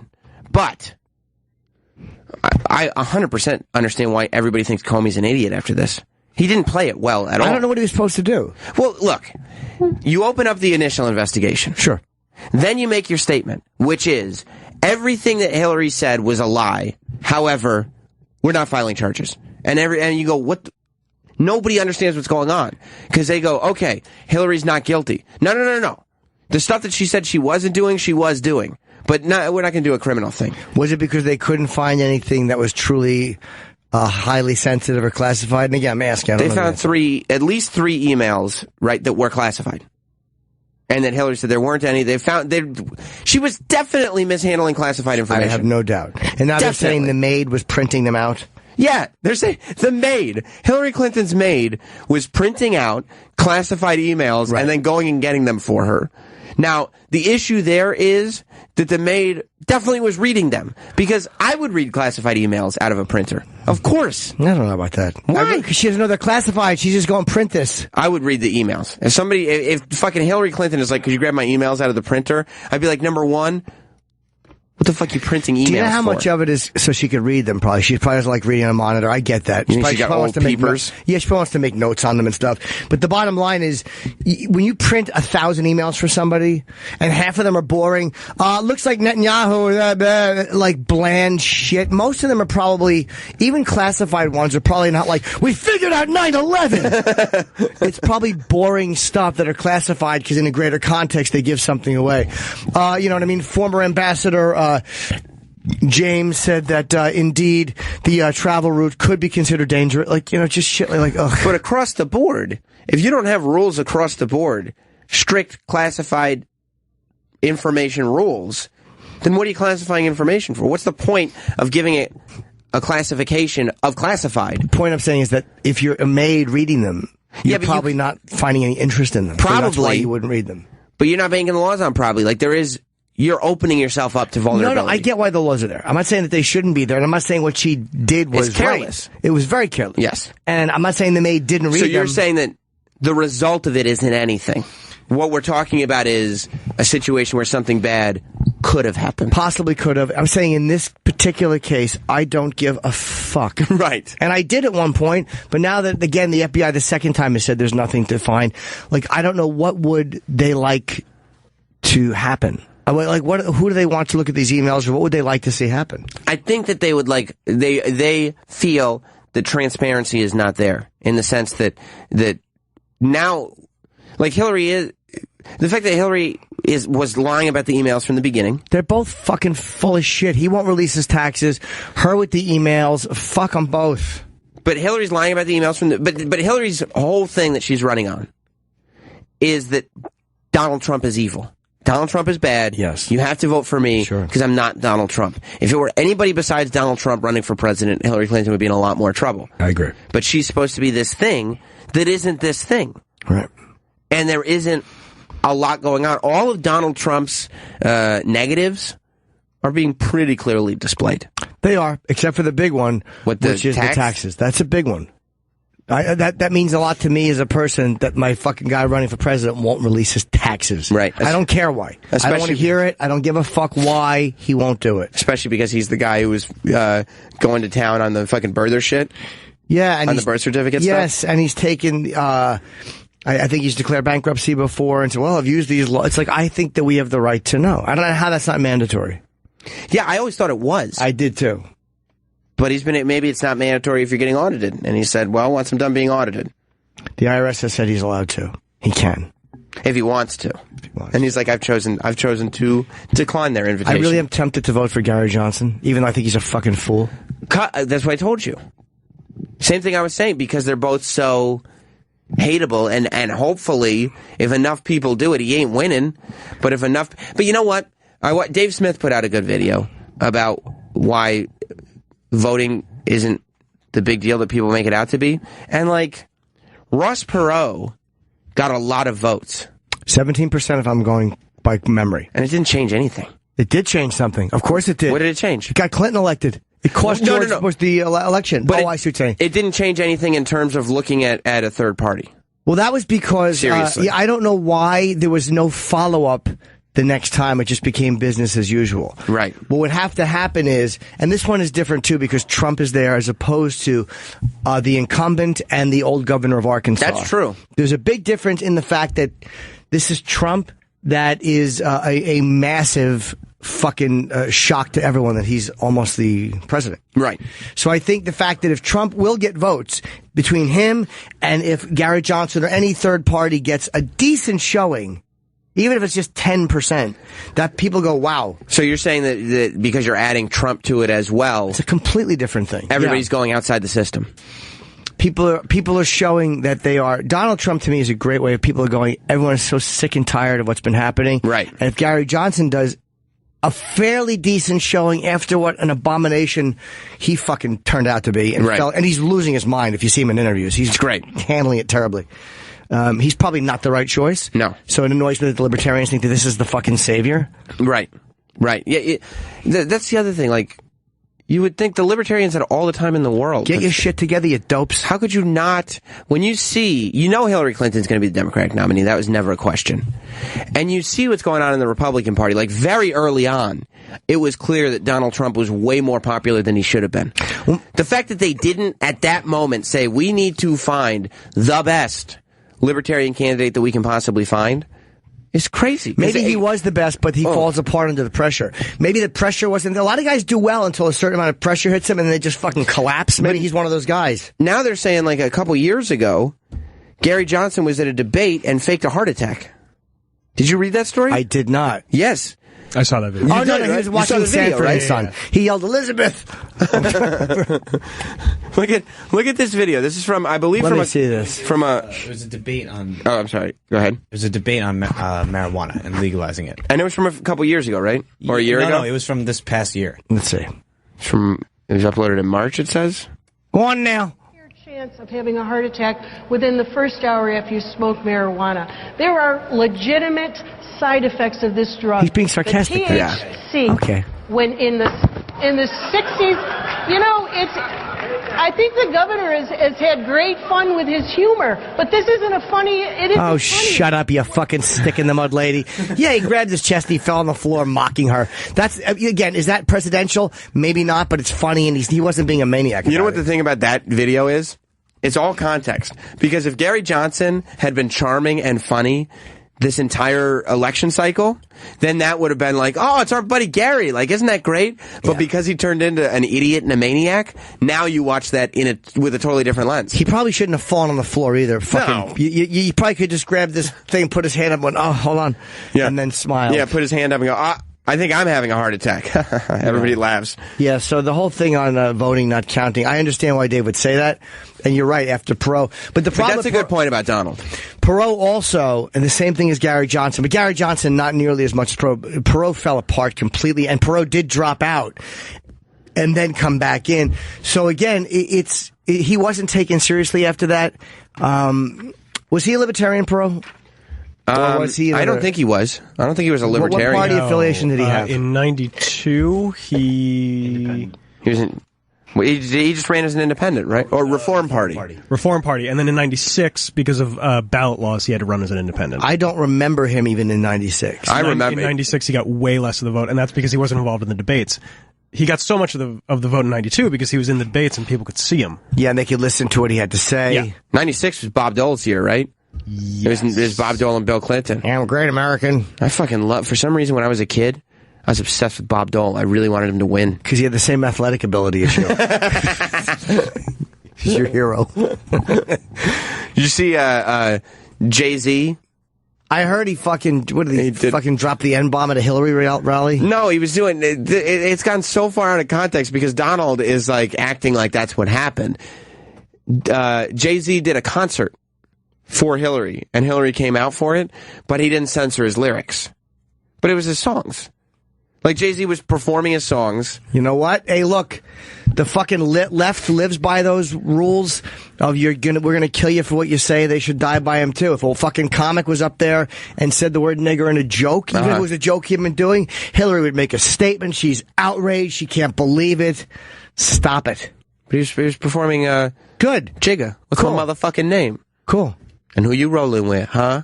Does he drop an N-bomb? Many times. Good. Then how about this? Then how about Hillary makes a statement about that? Yeah. If not, then shut the fuck up about it every time. This was Donald's statement about that. Yeah. Jay-Z to fill up arenas, you know. Hang on, go back from the beginning, because that's a great quote. That's a great quote. And we don't need Jay-Z to fill up arenas, you know. We do it the old-fashioned way. We do it the old-fashioned way, folks. We fill them up because you love what we're saying and you want to make America great again. That's about it. And I actually like Jay-Z, but you know the language last night. Oh. What an asshole. Oh. I was thinking, maybe I'll just try it. Should I use that language for one of that? I would say yes. Can you imagine if I said that? So, he used every word in the book. I won't even use the initials because I'll get in trouble. They'll get me in trouble. Pointing to the press. He used every word in the book last night. And by the way, in Hershey, Pennsylvania, last night, we had an arena. We had 27,000 people show up. Maybe they couldn't get in. Far more. So he's sitting there. I'm voting for Trump. Are you? Yep. Why? Because he's right about that. About the language? Yeah, the fact is, it just makes me fucking remind me of the thing on the left that drive me crazy, which is the fact that if somebody else had said that, if some comic had said that, no matter what the context of the joke, or a singer at a Trump rally, the fucking press would be all over it. They'd be crucifying him. Has she made any statement about finding that language offensive? No, absolutely not. Nothing. So she's a fucking fake like the rest of them. No, she's not. She's not going to turn her back on Jigga. She's not going to turn her back on Jay-Z. That's all she's got. Yeah. First of all, I'm a Jay-Z fan. I'm not. But it's I don't hate him, but I'm not a fan either. I wouldn't know one of his songs, except for 99 Problems and The Bitch Ain't One. That's weird. Most white people don't know that song. Yeah, I know. I went deep into the Jay-Z well. That's all I know. But it was kind of fucking gross, to tell you the truth, that he was performing a concert for Hillary Clinton. It's like, what are you doing, dude? Yeah. Especially like Beyonce, who's gotten in all this trouble, all this controversy, because she's got Black Lives Matters and anti-cop imagery in her songs and in her videos. And then she's like, hey, everybody vote for Hillary. It's like, you really think Hillary's going to support Black Lives Matters? Well, Hillary is not saying anything. What do you mean not saying anything? She's not objecting to any of the stuff. She's not objecting to the language. And again, I don't think she necessarily should, but you can fucking bet she would if it was somebody else. Not supporting her, yeah. Or Somebody not in support. Supporting her. Like who? A stand-up. If a stand-up had said that at a show. Yeah, but you guys don't sound cool when you say it. Jay-Z always sounds cool when he says it. Maybe that is the difference. Like, you guys sound like... Anthony sounds cool. That's true. That's true. You don't think Hillary would appreciate Anthony's use of the word? No, or his support of her. No. Oh, no, there's a different one. What is that? That's another Jay-Z song. What is that? But it's a lot of Edwards in that song, too. I don't care about him saying that. Right. But it's just the fucking fake nature of people being upset at the wrong guy saying it at the wrong time. It's like, shut up. I don't know. It's censored anyway. You don't recognize that one? No, I didn't. It's terrible. I just loved it. Anthony Weiner. Wait, hold on. Wait for it. Anthony Weiner. Yeah. I love that Anthony Weiner has put all this in motion, just ruining people's lives. And now he's away at sex addiction rehab. Yeah. He's riding horses. I've heard he's on horseback, yeah. I'm telling you, dude. Those rehabs, a lot of those rehabs, dude, are fucking... Rehabs can be a good thing. They can help you get your life straightened out, but a lot of them really are country clubs. Yeah. Yeah. You don't need to fucking play tennis when you're in rehab. No, of course not. You don't need to ride a fucking horse when you're trying not... God forbid you have a fucking animal porn addiction. God damn it, Anthony Weiner's in the stables again. Yeah, he doesn't really need to be on horseback with a helmet. You don't think so? No. Go for a walk in the woods. Yeah. Spoiled cunt. You don't need to be on a fucking horse. He's probably liking that it stimulates his genitals. Of course. All the bouncing. Big animal with that giant cock hanging. Oh, he loves that. Look at my stallion. I think it's like an equestrian care facility. Like they take care of the horses that they're. Oh, okay. That they're. It's like the rehab. It's like part of their. I'll shut up. Rehab. Okay. No. You keep talking. No, you're probably right. Actually, Travis, probably right. If that's what it is, if that's what they're like, hey, it just gives you something to do during the day that isn't looking at fucking women's clits on the internet. But there's no way that he doesn't get a cell phone in his hand the second he gets out and behaves. Yeah, he's not. Yeah. Well, I'm telling you, the only reason he's there is because of my theory from before, which is this is the step that he needs. He needs a step to prove that he is cured so he can go back into public life. I completely agree with you. He is 100. He's not going to win. He's kidding himself. No. But he is 100% going to run for public office again soon. Maybe, but I think you guys are wrong about this. I think he is going because he's in the middle of a criminal investigation. That too. And this is he's not thinking about public office. He's thinking about not going to fucking jail for talking to that girl. He's worried about prison. He's not worried about public office right now. His fucking wife and Hillary, they have probably all come down on him and going, you cunt, you selfish cunt. You think they're calling him the C word? Absolutely. I'm fucking working for a woman who's about to be president or almost president, and you're doing this, you cunt. I think it's both. He's worried about losing his kid in a custody hearing. He thinks he'll be okay. He's so self-absorbed and he's so into himself. He's like, I'll be okay. And you know what? After this, I'll eventually run for assemblyman. But he's also worried about losing his kid in a custody hearing because if Homa's going to divorce him, he's worried about that too. He really strikes me as a guy. I don't think he's worried about losing his kid. No? No, he's probably like, what's he going to put in his boner shots to attract the girl? It's my little pussy bait here. I really think he's a guy that just walks around assuming that he's smarter. I still, to this day, think that he truly believes he is smarter than everybody, and he's going to outsmart his way, through these charges. I think you're right, except for the last part. I think the fact that he's now involved in a criminal investigation and that picture of him with his boner and his kid next to him. I'm a pervert, and I'm telling you, those are things that would horrify. Like when you do certain things sexually. Yeah, but you don't think you're smarter than anybody. You're a pervert, but you're not like. I do. You don't think you're sneaking around. Like you're not. What I mean is there's. And when you get caught in a lie, you don't just keep lying. There's certain moments though that would make you go like, oof. Like that to him, but he's an oof moment. He's a liar. Like yes, he's a guy that just lies all the time. All he does is lie, and he says things in a certain way. You don't like that selfie he's taking with his eyes bugged out? What a fucking dork. He really is a douchebag. He is. He's the biggest fucking nerdorama. Yeah, he's all bow-legged. He fucking goes to the gym just so he can take naked selfies. That's the only reason he works out, is because he wants to look good in his naked selfies. He's fucking creepy looking. Very creepy looking. Creepy looking. Because he smiles. He's just always got sex running through that brain of his. Yeah. He's always thinking, wow, is that his wife right there? Go to the middle one. She's a pretty lady, man. Huma's pretty. She's really attractive. Yeah. Huma's pretty. But she's probably a lame duck in bed. You think so? Yeah, because she's so politically motivated. She's very busy. She's always thinking Hillary. I wouldn't mind it. She's extremely busy with Hillary. She travels with Hillary. He probably sends her a dirty text, what are you wearing? And she's like, BRB, printing emails. Right. It's like, oh, cocksucker. God damn it. Trying to jerk. Or he gets her on the phone. All right. And all of a sudden, she's like, all right, gotta go. I can't imagine having that much stress to be that sexed up all the time. I'd be fine with Huma. I'd say, Huma, if you can give me 7 minutes once or twice a week. Does it really only take you 7 minutes to fuck? 7 minutes. That's all it takes. We did it, I think, twice in L.A. in the hotel. 7 minutes. Did you really? Doesn't take long. How did it start? Jess came home from work, and she, kissed me and gave me a hug. And I got a little more handsy with the hug. And then we went into... Yeah. Went for the ass grab, titties, the whole thing. Were you horny? I wasn't before, but then once I started grabbing, I was. So you don't mind... you don't mind if she just comes home from work? Oh, no, not at all. Okay. Yeah, not at all. Okay, so you're grabbing, and then you decide... Real sexy. I'm tired. Hi. You've been in the hotel for hours waiting. Let me give you a squeeze. A little squeeze. Yeah, no. Do you talk dirty to her? Do you say anything dirty? No. No, there's not a lot of dirty talk.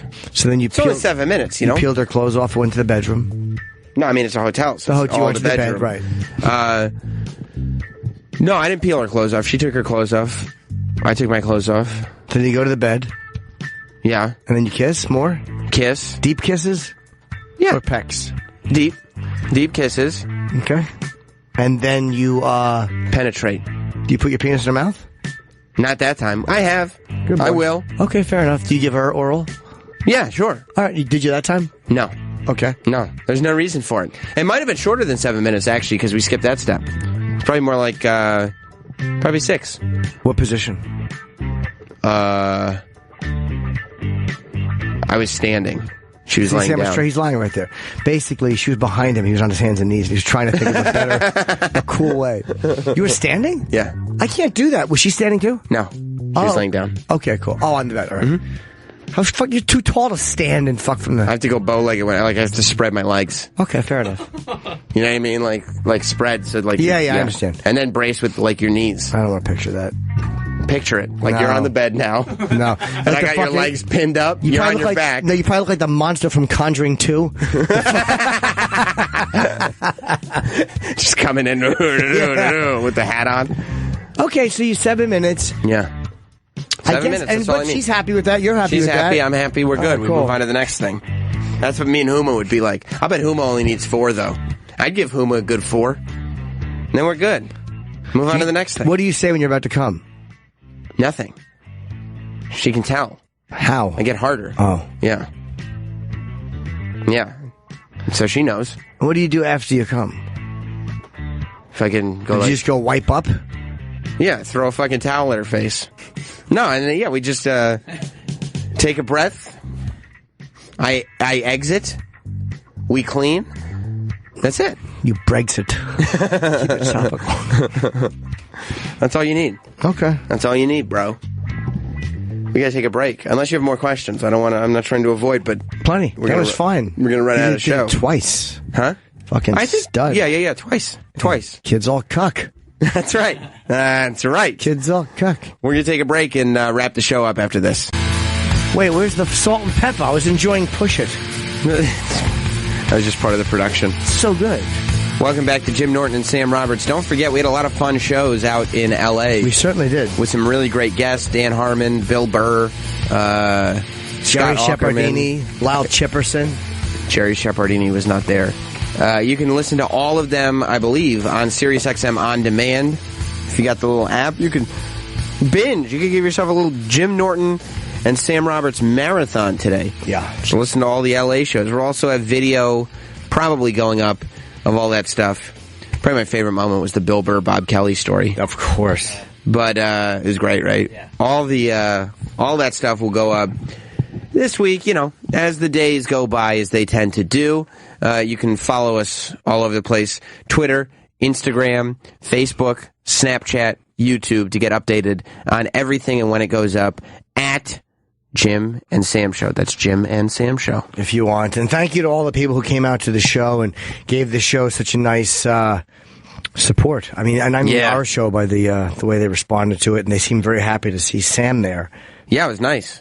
It was nice, and it was very cool to see, so we're glad that you're all supporting us as much as you are. And we're going to find a place for a live show. Yes. So check us out.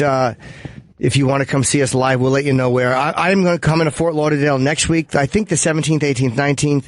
And then I have Saratoga Springs, Thanksgiving weekend. Hartford, Connecticut after that. Doylestown, PA. And then I shoot my special here in New York, December 17th. So I'm very booked until then. And then take some time off. You like coming to work with the sun way up now, or did you always come to work with the sun up? It was always bright. I don't care about daylight savings. I think it's fucking ludicrous. It's so stupid, right? So stupid. How can we be? I was thinking about this. We're living in a world where there's actually a conversation as to whether or not it's fair to have bathrooms labeled male or female, but nobody's just decided to eliminate daylight savings. Well, I understand why they did it for years. I know why they do it. It's for the farmers. But they don't do it for farmers anymore. Well, there's still farmers, but I still think it's dumb. We don't need to do it. We don't need to do it at all. Tell the farmers just to get up earlier. Exactly. And to everybody, get up earlier, apple picker. Right. And to everybody that enjoyed an extra hour of sleep on Saturday night. It was nice. Yeah, it was nice, but we wouldn't have had to lose one earlier this year. Derek, I hear you're not happy. Is it true? I've heard Derek is not happy. I heard he's not happy because he doesn't like that the word has gotten out that he and Paul are not on the best of terms. That's the rumor. I'm not like tragically upset. It's just a non-issue. It's really not. Was it a non-issue? Because there's tragically upset, and I'm hearing he's not happy. There's a non-issue, and then there's a lot of middle ground. Yeah, there. sure. No, I prefer for there just not to be like some like awkward tension. But don't you think? Yeah, it's really not a big thing. The awkward tension lies in you being mistreated. If you don't say anything about it, then the tension just stays with you. Yeah. As opposed to putting it out there. Your thumb looks like a peeled almond. It feels like one. I don't know if you know this about me, D-Bag. I would very rarely let tension go unsaid. Absolutely. And you know why? Why is that? Because why would I just... Because you feel every bit of the tension, don't you? Sure you do. Of course you do. That's why you're running around yelling at people at Buffalo Wild Wings. Screaming. You feel all the tension. Yeah, very upset. So... It really hasn't been weighing on me. It was that day. Yeah, for a bit. For a bit. So, instead of just holding on to it... Yep. You put it out there. Do something. Yeah, exactly. Do something. Exactly. You put it out there, and all of a sudden, it's not you just carrying the tension around. The whole world feels your wrath, D-Bag. That's right. The wrath of D-Bag. All right, you get home, and you make sure your mom gives you your medication so you don't throw up tomorrow He was in the morning. bathroom. I knew he was upset. He went to the bathroom. He threw up? Yes, he did. I could see his little shoes. Oh. I wasn't throwing up. I was doing something else. Making a little poo. A little wet poo. It wasn't little. Do you get poopies when it gets tense on the air? Yes, he does. His little tummy goes... He starts having to deal with problems and he gets poopies? Yeah, little shits. Oh, and he was like, oh no, guys, we have to stop talking about this or I'm going to poopy in my pants. Tummy's... Oh, you know what that noise means. What does that noise mean, D-Bag? Poopies time. Sick baby D-Bag has to make a poopy, is that right? I'll bet you fucking little sick baby D-Bag takes parasite shits. They look like fucking like long parasitic worms. Oh, yeah. Oh, yeah. Good parasite dump. It's disgusting, Poor D-Bag. kid. Take care of yourself, okay? All right. We got a lot of stuff going on, and we're going to do it tomorrow, because that's when we'll see you. Yeah, we got to go. We'll see you tomorrow. Goodbye, everybody. This has been Jim Norton and Sam Roberts.